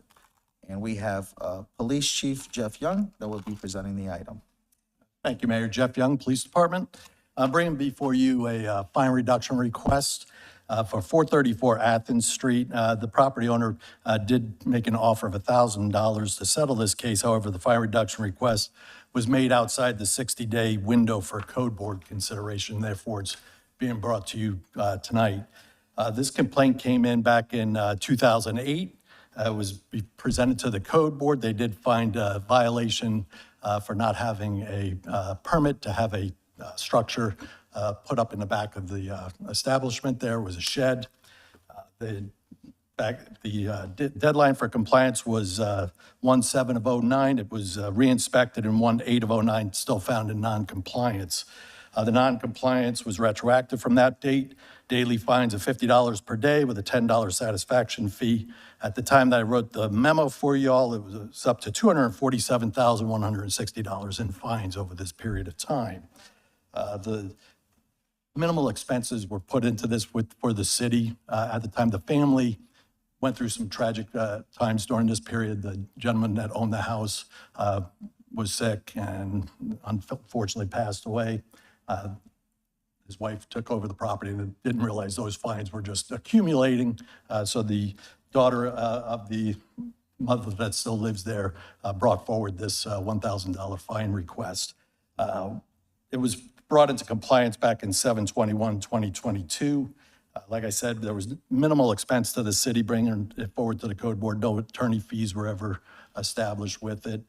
There was no public safety issues with this property, which is usually a big factor that we'll look at in this.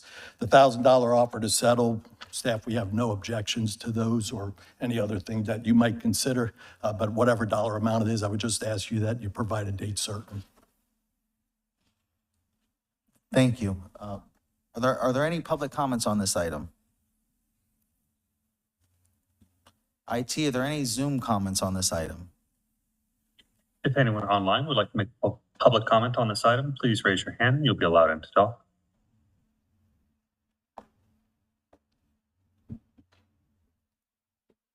We do not have any raised hands at this time.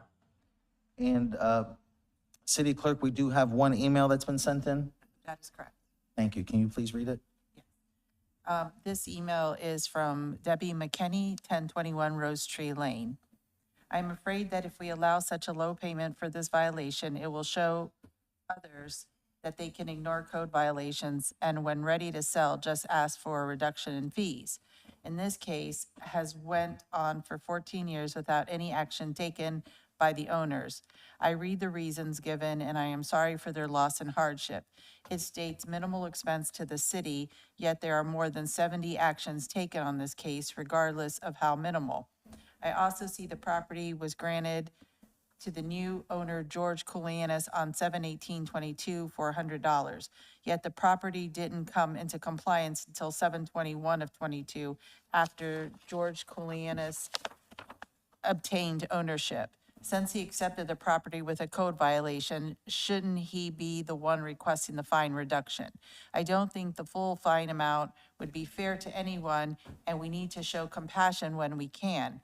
But I don't think $1,000 for 14 years of non-compliance is fair either. That comes to about $70 a year versus the $50 a day fine. Thank you, City Clerk. Now we're going to go to Commissioner comments. Commissioner Banther, you had your light on first? Thank you. Do we know, and again, I know these things can be challenging because there's not one size fits all, and not every violation is equal. There's willful violation, there's violations by developers that don't live here, and there's situations like this where I think that there's some compassion that is needed, especially in this time. I certainly support the $1,000 offer, absolutely. I'd be willing to go lower or zero depending upon how this board felt, if this home was damaged in the hurricanes. I think there's a time to show any kind of compassion. It's now, full disclosure, I have no clue who this person is. I have no knowledge of them. But in reading the background and speaking with Chief, this is not a situation where I feel, at least in my experience, that it was, at least in the current state, willful, and it was something that was harming the community, and it's come into compliance. So I fully support the $1,000, and if the board saw fit, I would even go lower. Thank you. Thank you, Commissioner. Commissioner Eisner? Well, I need to second what Commissioner Banther just said. What was the minimal amount that was spent? Do you have an idea? I don't have the exact dollar amounts, but we're only talking about the staff, which would have been the code enforcement officer and then our clerk doing paperwork and stuff, because it was never presented to the city attorney at that time for any legal actions. Because I will go on record, I don't know the people either. I did pass by, I've gone through all of Athens, they've all flooded. I actually did stop for 1 minute to, just ask these people if they were okay. They were just taking stuff out of the house, and this is not the time that we should be punishing them with another $1,000 fine on top of what they already have. So I agree with Commissioner Banther, and I would be willing to forego it as well. If the rest of the commission decides on $1,000, I'm okay with that also, but I'd like to see it be just reduced. If we didn't have any expenses, things happen, and there is extenuating circumstances, as Commissioner Banther said, and I agree. Thank you, Commissioner Eisner. Vice Mayor Kulianis? So first, let me say, George Koulianis, I've known George for a long, long time, but we're actually not related. It's a common Greek name. So I think weren't we speaking about this on the phone? You were giving me a little bit more background. I don't. Yes. Okay, and the elderly person who owned the home at the time these were piling up, you said he wasn't, you don't even believe he was aware. Well, I don't know the intakes of that. I do believe his daughter is here. Okay, I don't can answer to any questions for the family. I would hate to answer on behalf of the family of a. Yeah, we don't need to put her on the spot. But that was my understanding that, and this is a long time resident that owned the property. We're not talking about, and it's like Commissioner Banther said, there's circumstances that become relevant, right? We've had cases where people who are, bought a piece of property here in Tarpon and they live in Orlando, they have fines, they ignore them, and then they want to sell and they want us to knock all the fines down. That's completely different than this case here. It was a long-term resident, an older person where these penalties, and it wasn't an egregious thing. I'm fine with nothing, letting this go. Again, given the circumstances of what's going on and showing some compassion on this. So I'm good with zero. Okay, if there are no further commissioner comments, the chair will entertain a motion to approve a fine reduction to waive off fines and fees with the fine reduction request code for case number 08-00000027. So moved. Second. There are no further comments. That's still for $0 though. What are we saying? Waive it. Waive it. Okay. Waive it. Yeah, absolutely. Yes. Okay. Make sure, I did state that right, did I? Okay. Wanted to make sure that we didn't Sure, do it wrong. sure. There are no further comments or discussion. City Clerk, roll call, please. Commissioner Banther? Yes. Commissioner DiDonato? Yes. Commissioner Eisner? Yes. Vice Mayor Kulianis? Yes. Mayor Kulyas? Yes.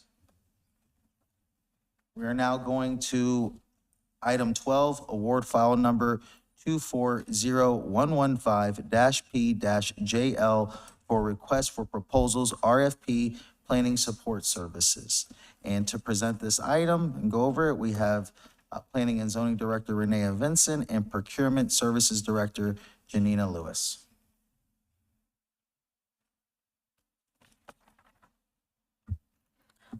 Thank you, Renee Vincent, Planning Director. This item is completing a process for request for proposals to allow the Planning Department to pre-qualify, if you will, a list of planning consultants such that we can go for specific tasks, work orders, things, we can go directly to them for specific tasks. We like to do as much as we can in-house, but there are certain specialties that we, sometimes we just don't have, or we need additional manpower for things. So this was a little different way of doing a request for proposals. In the past, we had one planning consultant that we could go to that was pre-qualified. And when we decided that was expiring back in the summer, so when I was at the county, this was the approach that they used, where they would pre-qualify a list of consultants across specific sub-areas, and so that's how we structured the RFP. So it's a little bit out of the box, but it allows us flexibility when we have a very specific type of need. For example, one of the things that's in one of the sub-areas is post-disaster redevelopment planning. That might be something that we want to look into. So we have specific consultants that are qualified across those sub-areas. So it's more than just one or two. There's a matrix there that lays out the consultants that were qualified through the selection process and what subfields they're qualified for. So with that, I'll answer any questions that I can, or Janina can help as well. Thank you, Mrs. Vincent. Are there any public comments on this item? IT, are there any Zoom comments online? If anyone online would like to make public comment, please raise your hand and you'll be allowed to talk.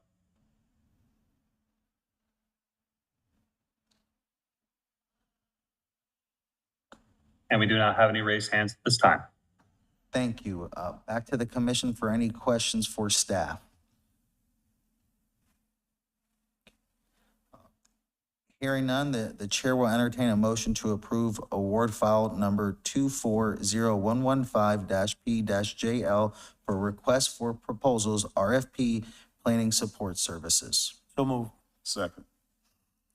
There are no further comments or discussion. Roll call, please. Commissioner Banther? Yes. Commissioner DiDonato? Yes. Commissioner Eisner? Yes. Vice Mayor Kulianis? Yes. Mayor Kulyas? Yes. Item 13, ratify selection of pre-qualified respondents for requests for qualifications, RFQ number 240145-S-JL, construction of new fire station 70. And we have Procurement Director, Ms. Janina Lewis here. Good evening, Honorable Mayor and Board of Commissioners. Janina Lewis, Procurement Services Director.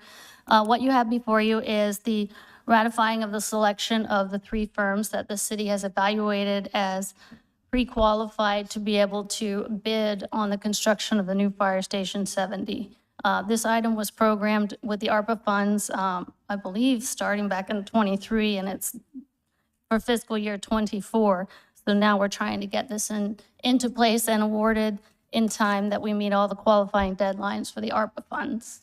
With that, the evaluation committee met, and we determined that out of the respondents, the top 3 all-phase general contractors, Erickson and Lindstrom Construction Company and Kingdom Construction Services, had the most experience and the most qualified response to the qualification selections. And with that, I'll turn that over for any questions you may have. Thank you, Mrs. Lewis. Are there any public comments on this item? IT, are there any Zoom comments online? If anyone online would like to make public comment on this item, please raise your hand and you'll be allowed in to talk.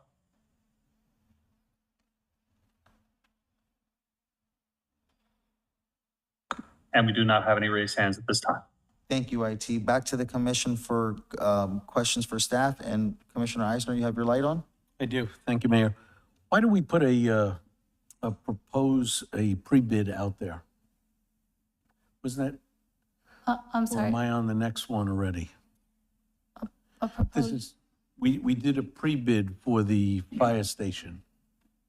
A pre-bid as in a meeting, or I'm not sure I understand pre-bid. I as in- saw something about a pre-bid being something around $6 million. Was I incorrect? Well, the estimated construction value is $6 million. Right, so that's why I was asking, why do we do that?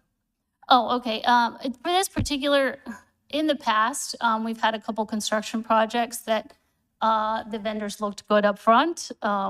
awarded, and we've had some complications in this situation. A fire station, we wanted a little bit more experience, so we made the determination to do a pre-qualification of the vendors, and then these vendors that we select will be the only ones allowed to bid on the construction project. So my question, let me better suit it. When we do a pre-bid, are we not giving away what we're willing to spend, is my question. I mean, on a pre-bid, couldn't we put a range rather than a number? We do, and that pretty much the estimate we do put out there is our budgeted estimate. The vendors just have an idea.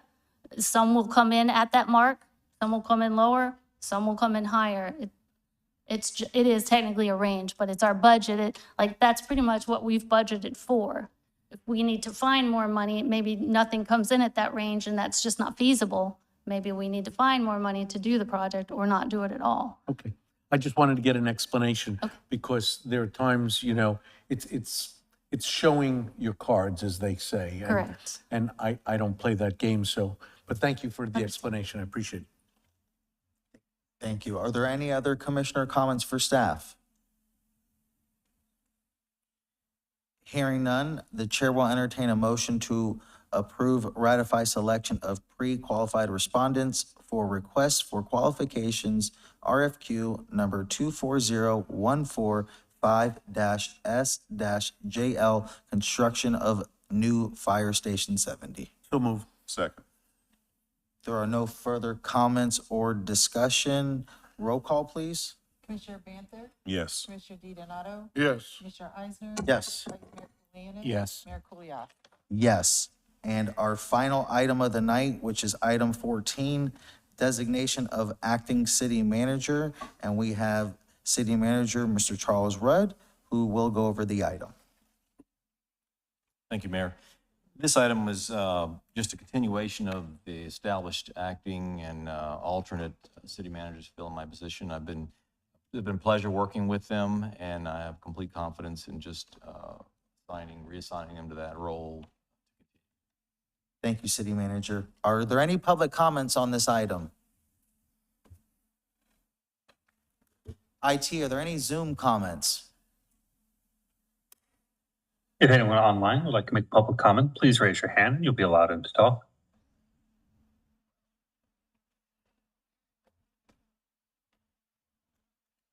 And we do not have any raised hands at this time. Okay. Hearing none, the chair will entertain a motion to approve designation of acting city manager. So moved. Second. There are no further comments or discussion. City Clerk, roll call, please. Commissioner Banther? Yes. Commissioner DiDonato? Yes. Commissioner Eisner? Yes. Vice Mayor Kulianis? Yes. Mayor Kulyas? Yes. That concludes the regular session agenda. We will now go to board and staff comments. Staff comments, Police Chief Jeff Young. Yes, sir. I would have read this earlier, but I didn't get it in right after Scott in public comments. But over the past few weeks, we've faced incredible challenges, witnessing firsthand the devastation caused by Hurricanes Helene and Milton, both on television and right here in our own community of Tarpon Springs. The destruction has been heartbreaking. While I feel fortunate that the impact of Hurricane Milton wasn't as severe as initially forecasted for our city, I'm deeply grateful to all the city staff who worked tirelessly at the EOC, to our police, fire, public works, public services, planning, building, IT, and all the departments for their unwavering dedication before, during, and after both storms. Your commitment and service has been invaluable. I also want to thank Senator Scott for his calls. He called before and after the storm to check on the status of our city and what we needed. Senator Rubio's office called as well. Congresswoman Anna Paulina Luna and her staff for their ongoing support. But one person that really stepped up and shined for me was State Representative Adam Anderson.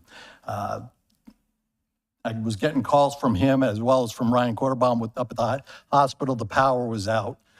Representative Anderson worked through the state EOC up there tirelessly to make sure that power was restored to the hospital so Ryan and his people could get back to serving the community as quickly as possible. So I really wanted to thank him for that and also for bringing the fuel up to SPC That was an effort that he worked directly with the governor on, making sure that that asset was up here for the residents to help ease the anxiety, just like Ms. Taylor was talking about at the fuel pumps that everybody in the community was seeing and stuff. So I'm really appreciative of that as well. Want to just say, thank you to the governor for getting resources down to our area quickly, as well as the state EOC, Pinellas County EOC, to this Board of Commissioners and to our city manager. Thank you for your support through all of this, because it doesn't go unnoticed by the staff that's in the EOC when you have the support of everybody here as well as the community. Our people inside the EOC and especially for our troops out on the roads, public works crews and the public services crews, their homes were also flooded and they're devastated, but they're here serving. And that's a tough thing, as I heard some talking about when your family goes away, but you're here. Your mind might be someplace else, but your heart's here and putting in the work. So it's very much appreciated by all of the directors and the departments. And I really appreciate hearing the citizens talk about that, because we're citizens too, and people's hearts are broken because their own homes, and seeing your homes and businesses devastated hurts. I really want to thank all those that stepped up after the storm, helping. And that list is long. You hear about the Funk and also World Food Challenge and stuff and others ones like that. But one thing that I didn't hear anybody talk about was the linemen from Duke Energy and all over the country that came down to Florida to get our power back on quickly, because without power, it's no fun being there, right? And especially in Florida. And so to all those linemen and power companies that were coming down here from everywhere, thank you. And to all those crews and debris companies, even though it will never be quick enough for any of us, we appreciate the efforts that y'all are doing for us to get our city, our county, and our state back up to where it needs to be. Most importantly, to the residents and business owners affected by these storms in Tarpon Springs, Pinellas County, across Florida and beyond, our thoughts and prayers are with you all.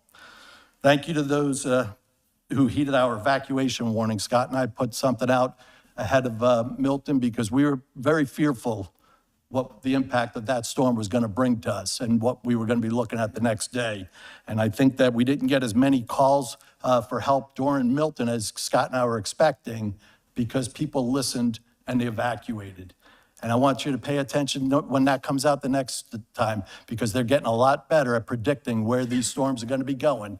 Even though it may not hit us directly, it came pretty darn close to devastating our city. So please pay attention to those in the future, because remember, property can be rebuilt, but lives cannot. And thank you for your patience as we begin the long road to recovery. Together we'll get through this. Together we are better. And together we are Tarpon Springs strong. And thank you very much. Thank you, Chief.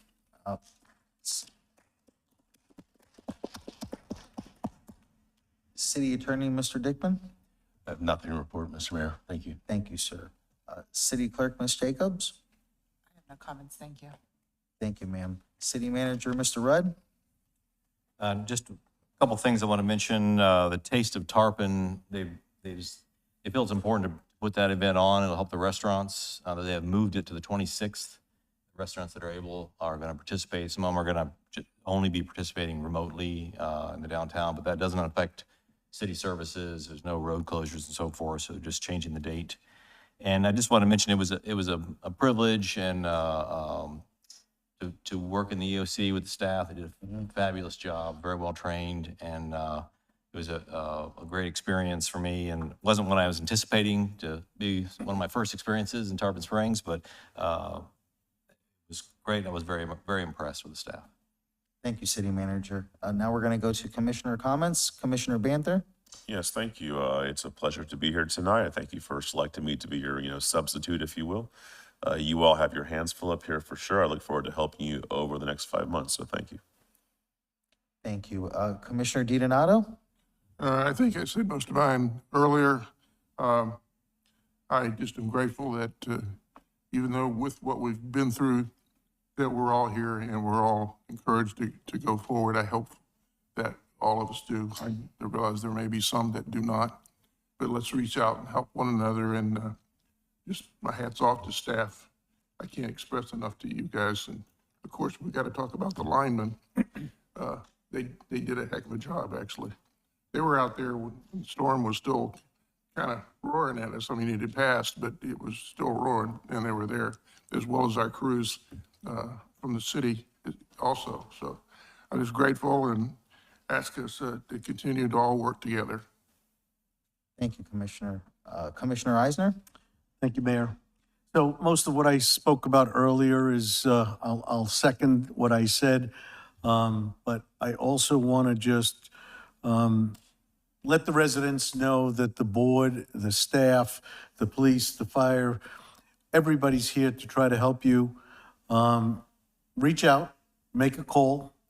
If you don't get one of us, you can get another one of us, and we'll try to see if we can guide you through this maze of a mess.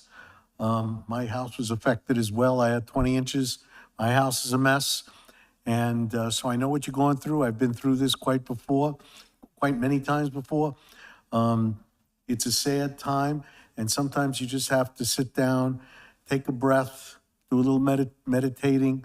Better days are ahead. Tarpon will recuperate, and if you need anything from this board or from the staff, please feel free to give us a call. Thank you. Thank you, Commissioner Eisner. Vice Mayor Kulianis? Yes, I want to thank just the same, the staff, the residents, and welcome Commissioner Banther. I'm excited to be able to work with you. Having this experienced team up here, I feel good about the hands that the city is in. And our new city manager, you came in at the worst time, but you also saw the best of Tarpon because you saw us at our toughest. Everyone working together. Again, it's hard to tell people to have patience, but I think the majority of our residents do, and they understand, and we'll get through this. But then, it's exhausting. These 3 weeks have been, emotional things exhaust you more than physical things. So it has been exhausting. I'm sure every one of us are just tired, but we're gonna, get our sleep in and get back to work. But we have to be resolute on attacking these issues, these really important issues, to make sure our city has viability going into the future. Like the Fire Chief Young said, that hurricane 50 miles over this way, and we're not talking like we are right now. We would be decimated. So God was with us, whether it's the prayers of our St. Nicholas or whatever it is, we were extremely, extremely fortunate. But we can't count on that fortune forever. We have to prepare but that's going to be our job and our real challenge. So thank you. Thank you, Vice Mayor. I just want to thank the state and Pinellas EOCs as well as the Tarpon EOC. They're like their own little army and platoon. The way they got, the way they operate, the way they look out for people. They don't sleep for days straight. So I just commend them and all their hard work. City Manager, welcome to the fray. Yeah, you've done a great job coming in, sir. He's out and about, and I just appreciate his hard work.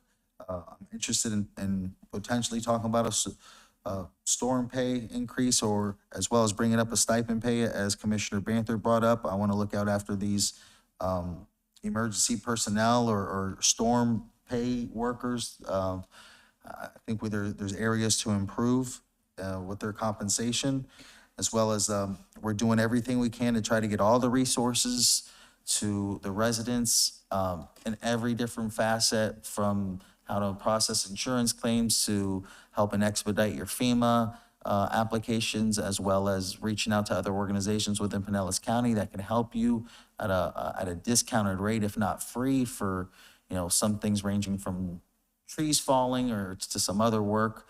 And so we're doing our best to try to share all the information, as well as just being consistent in sharing the information. We talked heavily about the debris issue where there's, you know, we're ahead of the schedule. We're ahead of it, but we understand this stuff's gonna take time. We've challenged the staff, you know, and so they've responded every bit of the way. You know, we have our concerns, but they're minor compared to other nearby cities and, you know, other organizations. And I'll tell you, the Pinellas COC has our back. We need to reach out to them. They will provide for us. And so it's a great thing to see that. As far as events opening up, I'm excited to see. We're gonna have that first Friday here coming up this Friday, as well as what the city manager talked about October 26th. We got to open the city back up. We got to have some normalcy in what we are as a community. And, you know, at some point, I'm looking to have some events down at the Sponge Docks too. I know not, you know, not right away, but as stores hopefully do open up or some type of way for the winter and busy part of the season for them, we can help maybe, you know, bring an event or two to let them know businesses open in the Sponge Docks. You know, so something to consider. So thank you all. There are no further comments. This concludes the regular session meeting. Meeting adjourned at 9:11.